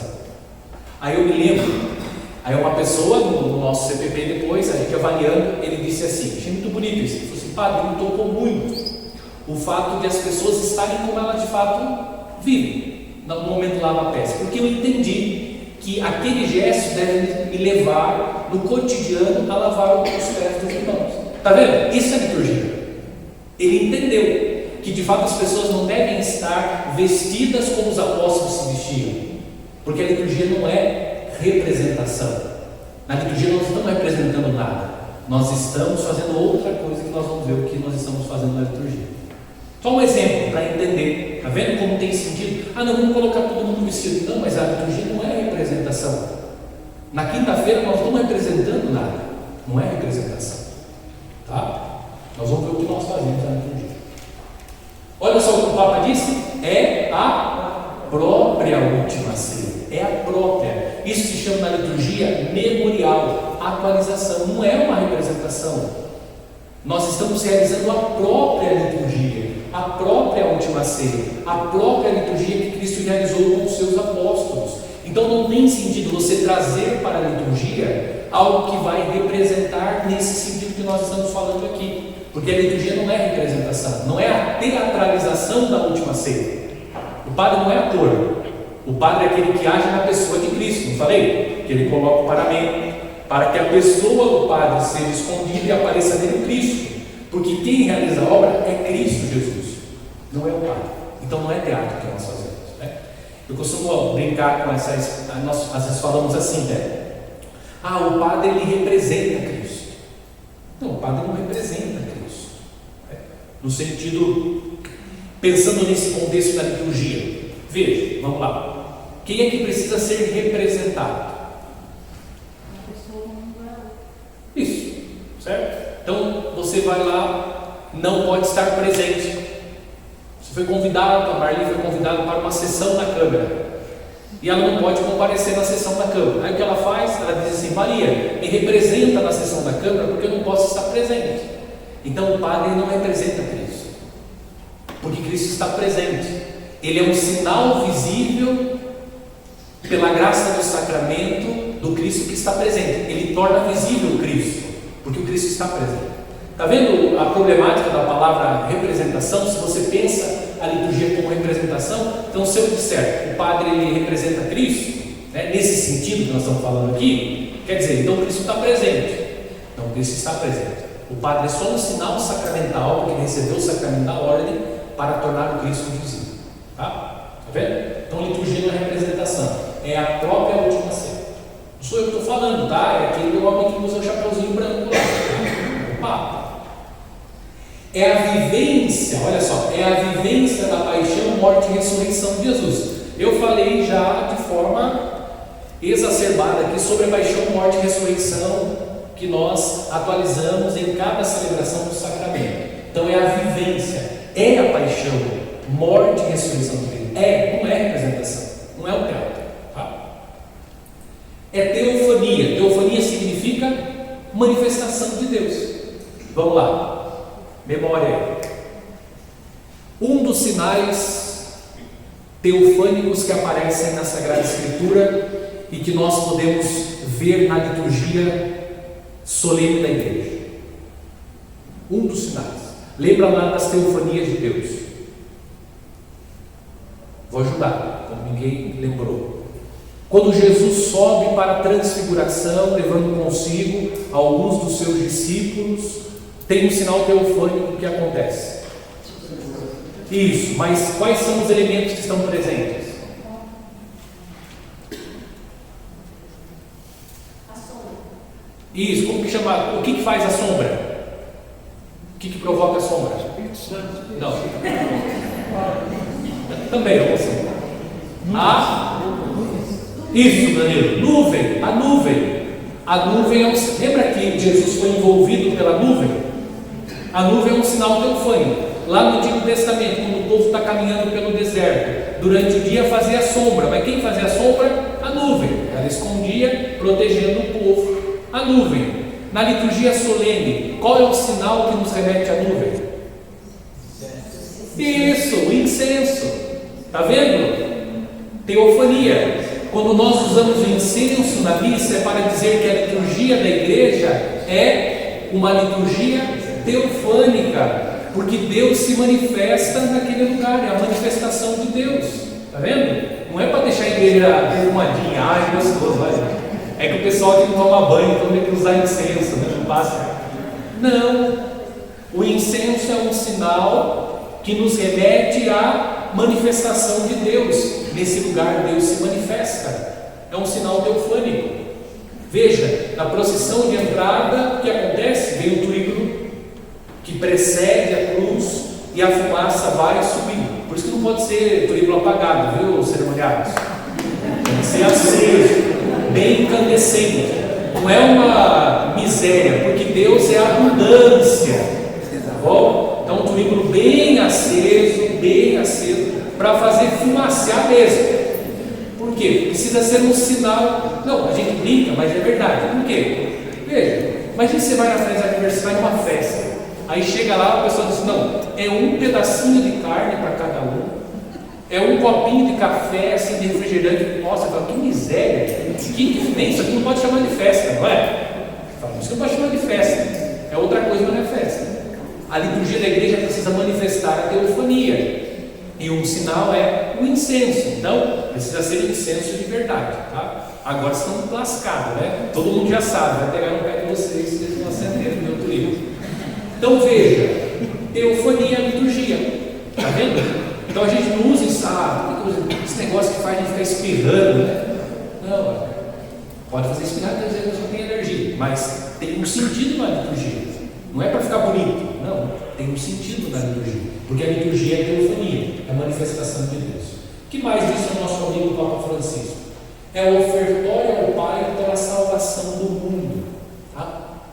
Guardem no coração de vocês. A liturgia da igreja, pensando aqui precisamente, mas toda a liturgia, ela é, especialmente a Santa Missa, ela é o ofertório que nós fazemos ao Pai. Então observe que a liturgia, ela é de maneira assim bastante intensa, ela se dirige ao Pai por Cristo. Então Cristo é a oferenda oferecida ao Pai na força do Espírito Santo. Comecem a observar as orações da igreja. Vocês vão observar que a dinâmica quase sempre é essa. Via de regra é essa.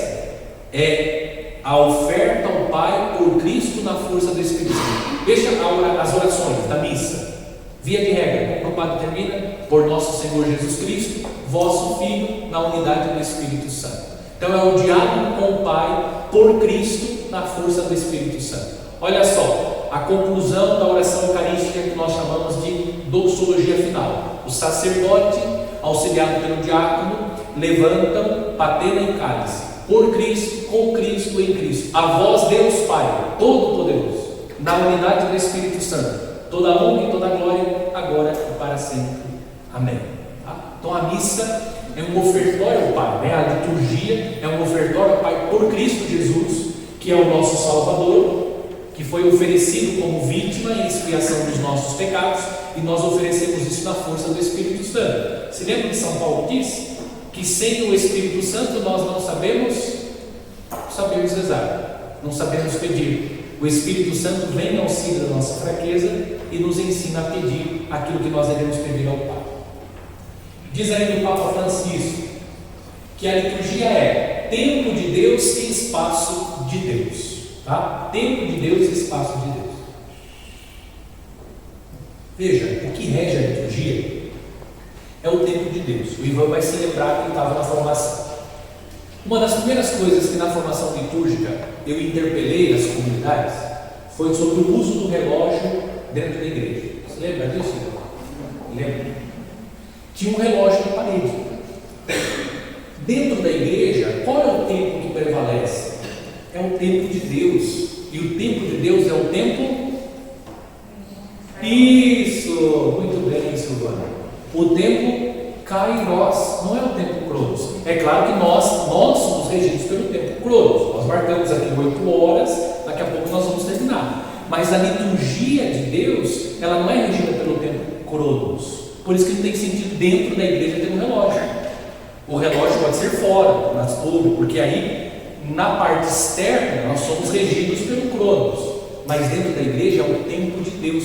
Nós entramos no tempo de Deus para viver a liturgia. Tá? Porque Deus nos possibilita entrar no seu tempo. Por isso também que nós podemos celebrar a missa. Porque o mistério de Cristo, ele não ficou preso ao Cronos. Ele se prolonga pela história. Nós estamos presos ao Cronos. Deus não está preso ao Cronos. Lembram o que a Escritura diz? Um dia para Deus é como 1000 anos. E 1000 anos é como? Significa que Deus, ele não está preso ao tempo. Deus está para além do tempo. Nós precisamos pensar a partir do tempo e também do espaço, mas Deus não. Deus está aqui conosco, Deus está lá com os filhos de vocês em casa, com os pais, porque para Deus não tem espaço, não tem tempo. Então a liturgia é essa graça que nós recebemos de entrar no tempo e no espaço de Deus. Nós entramos no espaço de Deus, tá? Diz o Papa Francisco. Por isso que não faz sentido a gente ter relógio dentro do espaço da igreja, porque o tempo que rege aquilo que se realiza dentro da igreja é o tempo Kairos. Nós estamos no tempo da graça de Deus. Tá? Ficou claro isso? Então, os dois tempos e o espaço de Deus. Diz ainda o Papa: é ingresso no tempo de Deus, no espaço de Deus. Então nós ingressamos, no espaço e no tempo de Deus. É nuvem de Deus que nos envolve. Olha só, a teofania, a manifestação, o incenso. Pela liturgia nós somos envolvidos pela nuvem de Deus. Então é sinal da proteção, do cuidado de Deus, A Ana lembrou a sombra. Então o povo caminhava através da nuvem, Deus fazia sombra, é Deus cuidando do povo, protegendo o povo, que está caminhando pelo deserto. O que nós estamos fazendo? Nós estamos fazendo a travessia pelo deserto. Hoje nós estamos vivendo um tempo de deserto. Deserto aqui entendido como esse tempo que precede o nosso ingresso na pátria definitiva, que é o céu. Olha só que beleza, gente. Eu fico assim maravilhado. Veja, nós começamos a semana fazendo o quê? Rezando a missa. Por quê? Nós somos envolvidos pela nuvem de Deus para que a gente receba o refrigério. Não sei se vocês já fizeram essa experiência. Você andar no sol escaldante. Um dia eu saí pedalar 3 horas da tarde. Gente, parecia que ia explodir o corpo. Quando eu cheguei numa sombra e tomei uma soda gelada, nosso corpo deu. Então quando você chega na sombra é aquele descanso, aquele refrigério. Então veja, a liturgia é isso. A liturgia é um refrigério para a nossa alma. Você entra na liturgia e você é refrigerado. Olha o cuidado de Deus. No primeiro dia da semana, domingo é o primeiro dia. A gente é renovado, né? Então descansamos, tomamos a soda, depois voltamos para casa, debaixo do sol escaldante. Mas você viveu aquele tempo de refrigério para que você possa dar sequência à sua caminhada. Percebem os sinais da liturgia, a beleza da liturgia, entender a liturgia como nuvem de Deus? Então, assim como um povo que andava no deserto, mas era protegido, refrigerado pela nuvem que acompanhava esse povo rumo à terra prometida, hoje Deus apresenta essa nuvem na liturgia. A confissão é assim, né? Você está perturbado, vai na confissão, aquele refrigério, aquela renovação pela graça do sacramento. Enfim, unção dos enfermos, do doente. Está ficando claro? Está mais escuro? Ok, portanto, então, olha só, liturgia é diferente de espetáculo. Gente, liturgia não é espetáculo, tá? Liturgia não é espetáculo. Por isso que não dá para você colocar na hora da missa jogo de luz. Nossa, até que seria legal, né? Não dá, né? Por quê? Liturgia não é espetáculo. Estou falando da liturgia, tá? Você pode fazer isso em outro momento. Na liturgia, não. Na liturgia da igreja, não. Porque a liturgia não é espetáculo. Vou colocar um monte de gente dançando. Né? Não, a liturgia não é espetáculo. A liturgia não é espetáculo. Tá? A gente pode fazer isso? Pode, em outro momento, não dentro da liturgia. Porque a liturgia é representação? Não. A liturgia é a atualização do mistério salvífico de Cristo. Certo? Então, a liturgia não é espetáculo, é diferente de espetáculo. Músicos, leitores. Quando você vai exercer o seu ministério, você não está se colocando ali como artista. O padre também, porque, né, às vezes o padre chama mais atenção do que Cristo. Vou puxar minha orelha aqui mesmo. Não, a liturgia não é espetáculo.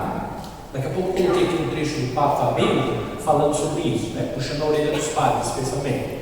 Mas veja, você quando está cantando, você não está dentro do espetáculo, você não é um artista. Não, eu tenho. Não, ficar aqui no cantinho, já viu? Quero ser visto. A minha voz, né? Ou quem vai fazer a leitura, o ministro. Não, a liturgia não é espetáculo. Quem tem que ser visto é Cristo. Tá? Então a liturgia é diferente de espetáculo, não é espetáculo. A liturgia, ela é atualização, não é teatralização, é atualização. Nós estamos atualizando o mistério de Cristo. O exemplo que eu dei da quinta-feira, mas outras coisas poderiam ser lembradas aqui. Nós não estamos fazendo um teatro, tá? Não é um teatro. Acende a luz, apaga a luz, faz isso. Não, a liturgia não é teatro. Não é a teatralização. É a atualização do mistério salvífico de Cristo. É o mistério da cruz acontecendo. Na hora da cruz, Jesus, põe um pouquinho mais a cabeça para baixo, não vai deixar bem a frente. Não. É a atualização, é isso. É o mesmo, viu o que o Papa disse? É o mesmo sacrifício, não é outra coisa que nós estamos fazendo ali. É o mesmo sacrifício de Cristo. E espaço litúrgico é diferente de cenário. Isso aqui tem uma confusão tremenda. As pessoas imaginam que o espaço litúrgico é como um cenário. Isso aqui não é cenário. Tudo isso aqui tem que ter um sentido. Tá? Por isso que a gente não insere qualquer coisa. Né? Às vezes aparece alguém e fala assim: esse quadro eu gostaria que colocasse na igreja. Não é assim. Porque a igreja não é um cenário. A igreja é um espaço litúrgico que precisa nos remeter a qual mistério? Você já sabe, o mistério da salvação. Olha lá, vou explicar rapidamente para vocês aqui, rapidamente, para vocês entenderem, tá? Olha só, que foi feito aqui? Se vocês contarem, aqui tem 6 colunas, certo? 6. E aqui desse lado tem mais 6. Totalizando quantas? 12. Por que 12? 12 nos remete às 12 tribos de Israel e os 12 apóstolos. Lembra que Cristo disse que a igreja estaria fundada sobre as colunas que seriam os apóstolos? Então isso nos remete o quê? Aos apóstolos, à igreja. A igreja que se reúne em torno do altar. O altar é Cristo Jesus. Cristo Jesus. Então, assim como os apóstolos se reuniram com Cristo para celebrar a última ceia, hoje a igreja de Cristo se reúne em torno de Cristo, que é o altar, para celebrar a única ceia de nosso Senhor, que é onde Cristo instituiu o mistério da Eucaristia. Está vendo? Não é para decorar. Não é para decorar. E aqui nós fizemos questão de fazer o seguinte, ó. Aqui tem 2 cores diferentes de pedra. Por quê? Foi proposital. Para lembrar o quê? Para lembrar as 2 naturezas de Cristo. A natureza humana e a natureza divina. Certo? Por quê? Aqui sobre o altar o que é colocado? É colocado o pão. O pão é fruto de quem? Fruto do trabalho do homem. Mas pela ação do Espírito Santo vai se tornar o corpo de Cristo. Então a Eucaristia é a perpetuação do mistério da encarnação. Cristo continua se fazendo carne, não mais assumindo essa natureza humana, mas Cristo agora usa aquilo que é humano, que é o trabalho, para oferecer a nós o seu corpo. Então aqui acontece um encontro do homem e do divino, do humano e do divino. Está vendo? Não é que você coloca uma coisa assim, tá bom, tá vendo? Olha aqui também, rapidinho. Aqui nós temos também 4 colunas, certo? Por que 4 colunas? Os 4 evangelistas, certo? Os 4 evangelistas. O evangelho, ele tem então a primazia na leitura da palavra, ou seja, veja que a nossa postura quando nós vamos escutar o evangelho é diferente das outras leituras, porque o evangelho ele ocupa na ordem de importância o primeiro lugar na liturgia da palavra, certo? E aí Cristo disse para os seus, como nós vimos aqui no slide, Cristo disse para os seus discípulos: ide por todo mundo e pregai a todas as criaturas o evangelho. Nós temos 4 colunas, são os 4 evangelistas, mas também a mesa da palavra ela é constituída de 4 lados que nos remete à totalidade, os 4 pontos cardeais. Significa que essa palavra aqui que é anunciada, ela deve ser pregada a todos os povos. Então você não constrói por construir, você constrói pensando no que significa, teologicamente, tá? Aqui a pia. A pia ela é octagonal. Por que octagonal? O número 8 significa salvação. É o 8º dia.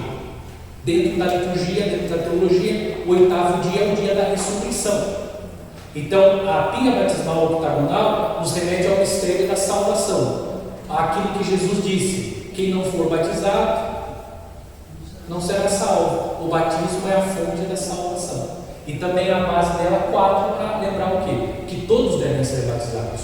Todos são chamados à salvação. Está vendo? Então são essas coisas. E por que as coisas respeitam? Para que haja comunicação. Mesma coisa. Quem é que batiza quando se batiza? É Cristo Jesus. Quem é que se doa aqui no sacrifício? É Cristo Jesus. Quem é que fala, diz a igreja, quando se leem as Escrituras, é o próprio Senhor que nos fala. E quem é que preside a comunidade? É o Cristo cabeça. Por isso as cores das pedras, tudo igual, respeitando, para dizer que é Cristo, é Cristo, é Cristo e é Cristo. É Ele quem faz a obra, porque a obra da liturgia é de quem? De Deus. Simples assim. É simples assim. Deu para entender? Tudo isso para dizer, não é cenário, tá? A igreja não é cenário. Então a gente não usa a mesma lógica. Por isso que eu tenho muita resistência com um arquiteto que não conhece nada de igreja. Porque ele chega e vai colocar aquilo que a arquitetura está dizendo que tem que ser colocado. Ok, para casa, ok, para o escritório, ok, ponto comercial, ok, mas para a igreja, não ok. Porque nós precisamos entender por que nós estamos recebendo isso. dentro da igreja, tá? Okay? Quando nós escolhemos aqui a cor da pedra, a preta, é para lembrar a humanidade, né? Que é purificada por Cristo, pela divindade que é Cristo. E vejam que aqui na igreja já tinha esse, que não é preto na verdade, né? Acho que isso aqui é São Gabriel, acho. Enfim, mas essa cor escura, veja que ela está passando em toda a igreja.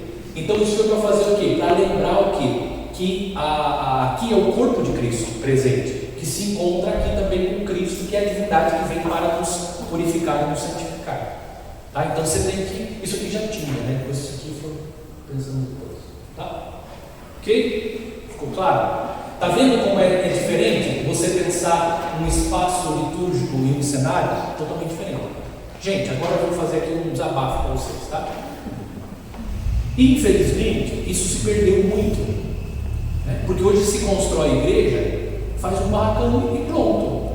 Agora vocês estão de convir comigo.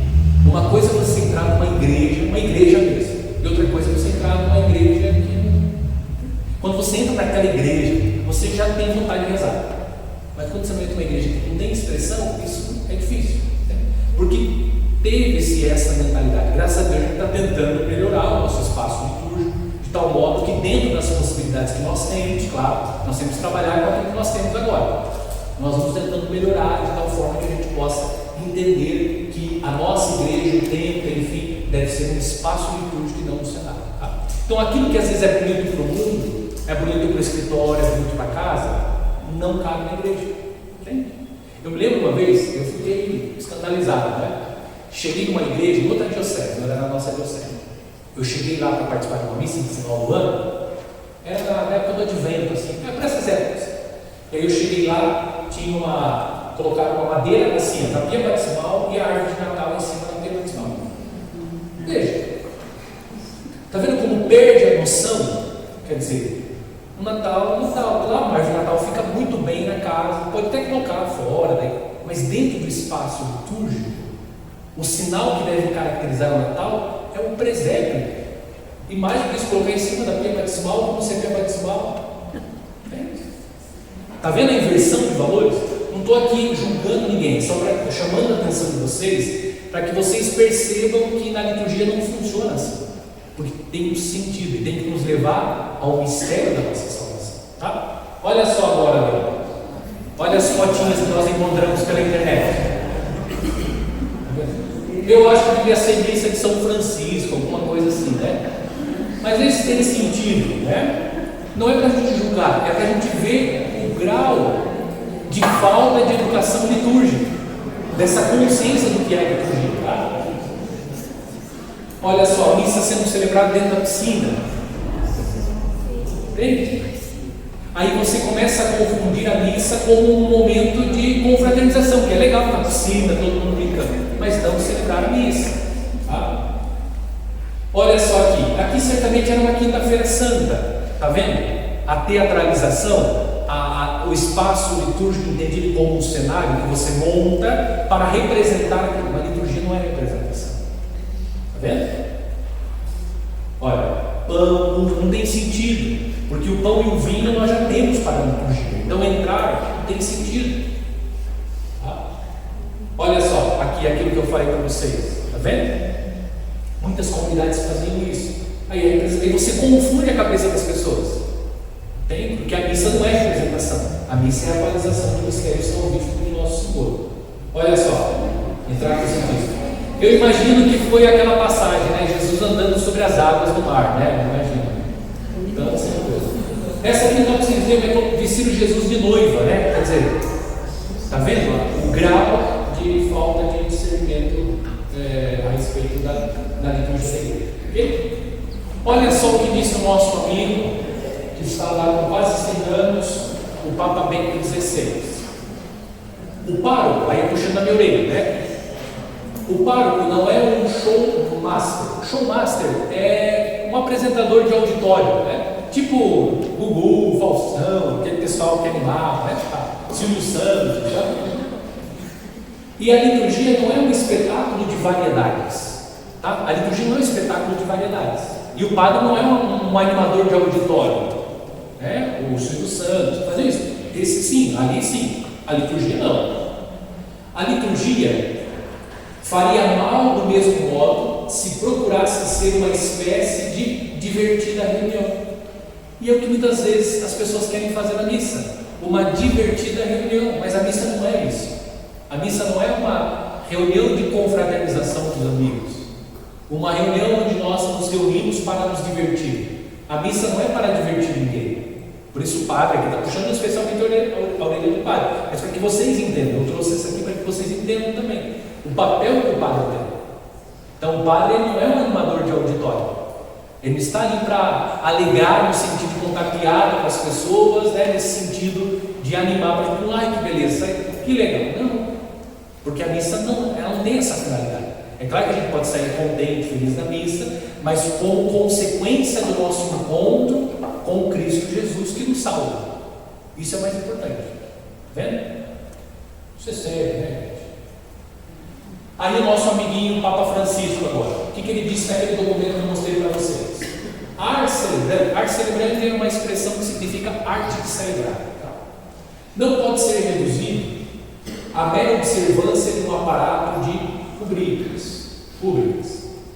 E tampouco pode ser pensado como fantasiosa. Tá? Então a liturgia da igreja não é fantasiosa. Então tem que tomar cuidado para que a nossa arte de celebrar, né, ou seja, o nosso jeito de celebrar, não dê essa impressão de que aquilo é fantasioso. E às vezes essa é selvagem, criatividade sem regras. Né? O Papa já tinha ouvido essa expressão e agora o Papa também, que é a criatividade selvagem. Hoje você encontra na liturgia alguns que fazem uma criatividade selvagem, no sentido que oculta aquilo que tem que ser visto, tá? Em nome da criatividade. O rito é em si uma norma, mas a norma nunca é um fim em si mesmo, estando sempre a serviço da realidade mais elevada que quer custodiar, ou seja, proteger. Então veja que o rito ele tem essa função, né? O rito que tem as suas normas visam o quê? Proteger aquilo que tem que ser protegido, a obra de Cristo, de tal modo que as pessoas de fato tenham acesso à obra de Cristo, à obra da salvação, e não à nossa obra, porque na liturgia o que impera não é a nossa vontade, mas é a vontade de Deus. Tá? Ficou claro? Sim? Vamos lá. Quantas horas? Nossa, vou terminar 10 horas, falta 1 minuto. Depois vai ter dia 29, né? Daí eu acho que consigo. Mas eu já fiquei contente, porque eu queria avançar bem. O Concílio Vaticano II, que é o documento mais importante sobre a liturgia que foi publicado nos últimos tempos, foi esse documento, a Sacrosantum Concilium. Tá? Esse foi o documento mais importante, né? Tem os outros depois, mas o mais importante é esse. O que diz esse documento? Que foi a reforma litúrgica na igreja. Tem tempo para explicar tudo aqui. Entende-se por liturgia, olha só, a obra da nossa redenção atualizada através dos sacramentos, pelos quais Cristo glorioso comunica a força salvadora do seu mistério pascal. Torna-se presente na comunidade, na pessoa do ministro, olha lá, ministro, na proclamação da palavra, na ação de todos os sacramentos, como eu falei aqui na Eucaristia, no batismo, em que, identificado com o pão e o vinho, se nos dá ele mesmo como alimento. Tá bom? Você pontuar para o 2 horas. Alguma pergunta sobre isso? Ficou claro, gente? Tá bom assim? Tá dando para entender? Porque a minha preocupação é que vocês entendam, né? Que vocês possam participar mais ativamente, tá? Então nós temos um encontro no dia 29, tá? Vamos seguir a mesma dinâmica. É um pouquinho puxadinho, mas pelo menos é um intensivão assim que vai dar para vocês ir digerindo bastante, né? É uma comida um pouco mais pesada, mas vale a pena. É saborosa, né? Vai instigando a gente a conhecer mais. Ave Maria, cheia de graça, o Senhor é convosco. Bendita sois vós entre as mulheres, bendito é o fruto do vosso ventre, Jesus. Santa Maria, Mãe de Deus, rogai por nós, pecadores, agora e na hora de nossa morte. Amém. O Senhor esteja convosco. Ele está no meio de nós. Abençoe-vos Deus Todo-Poderoso, Pai e Filho e Espírito Santo. Amém. tem alguém aqui da Bom Pastor, né? Não? Da onde? Não, da Bom Pastor da paróquia da Varginha. Então tá bom, bem-vinda. Eu sei que tem alguém aqui da Varginha. Então bem-vindo. Acho que é só a senhora de outra paróquia, né? Então tá bom. Bem-vinda, viu? Deus abençoe. Até então, dia 29, no mesmo horário, no mesmo local, tá bom? Como dizia o Chavinho. Obrigado, gente. Deus abençoe para todos.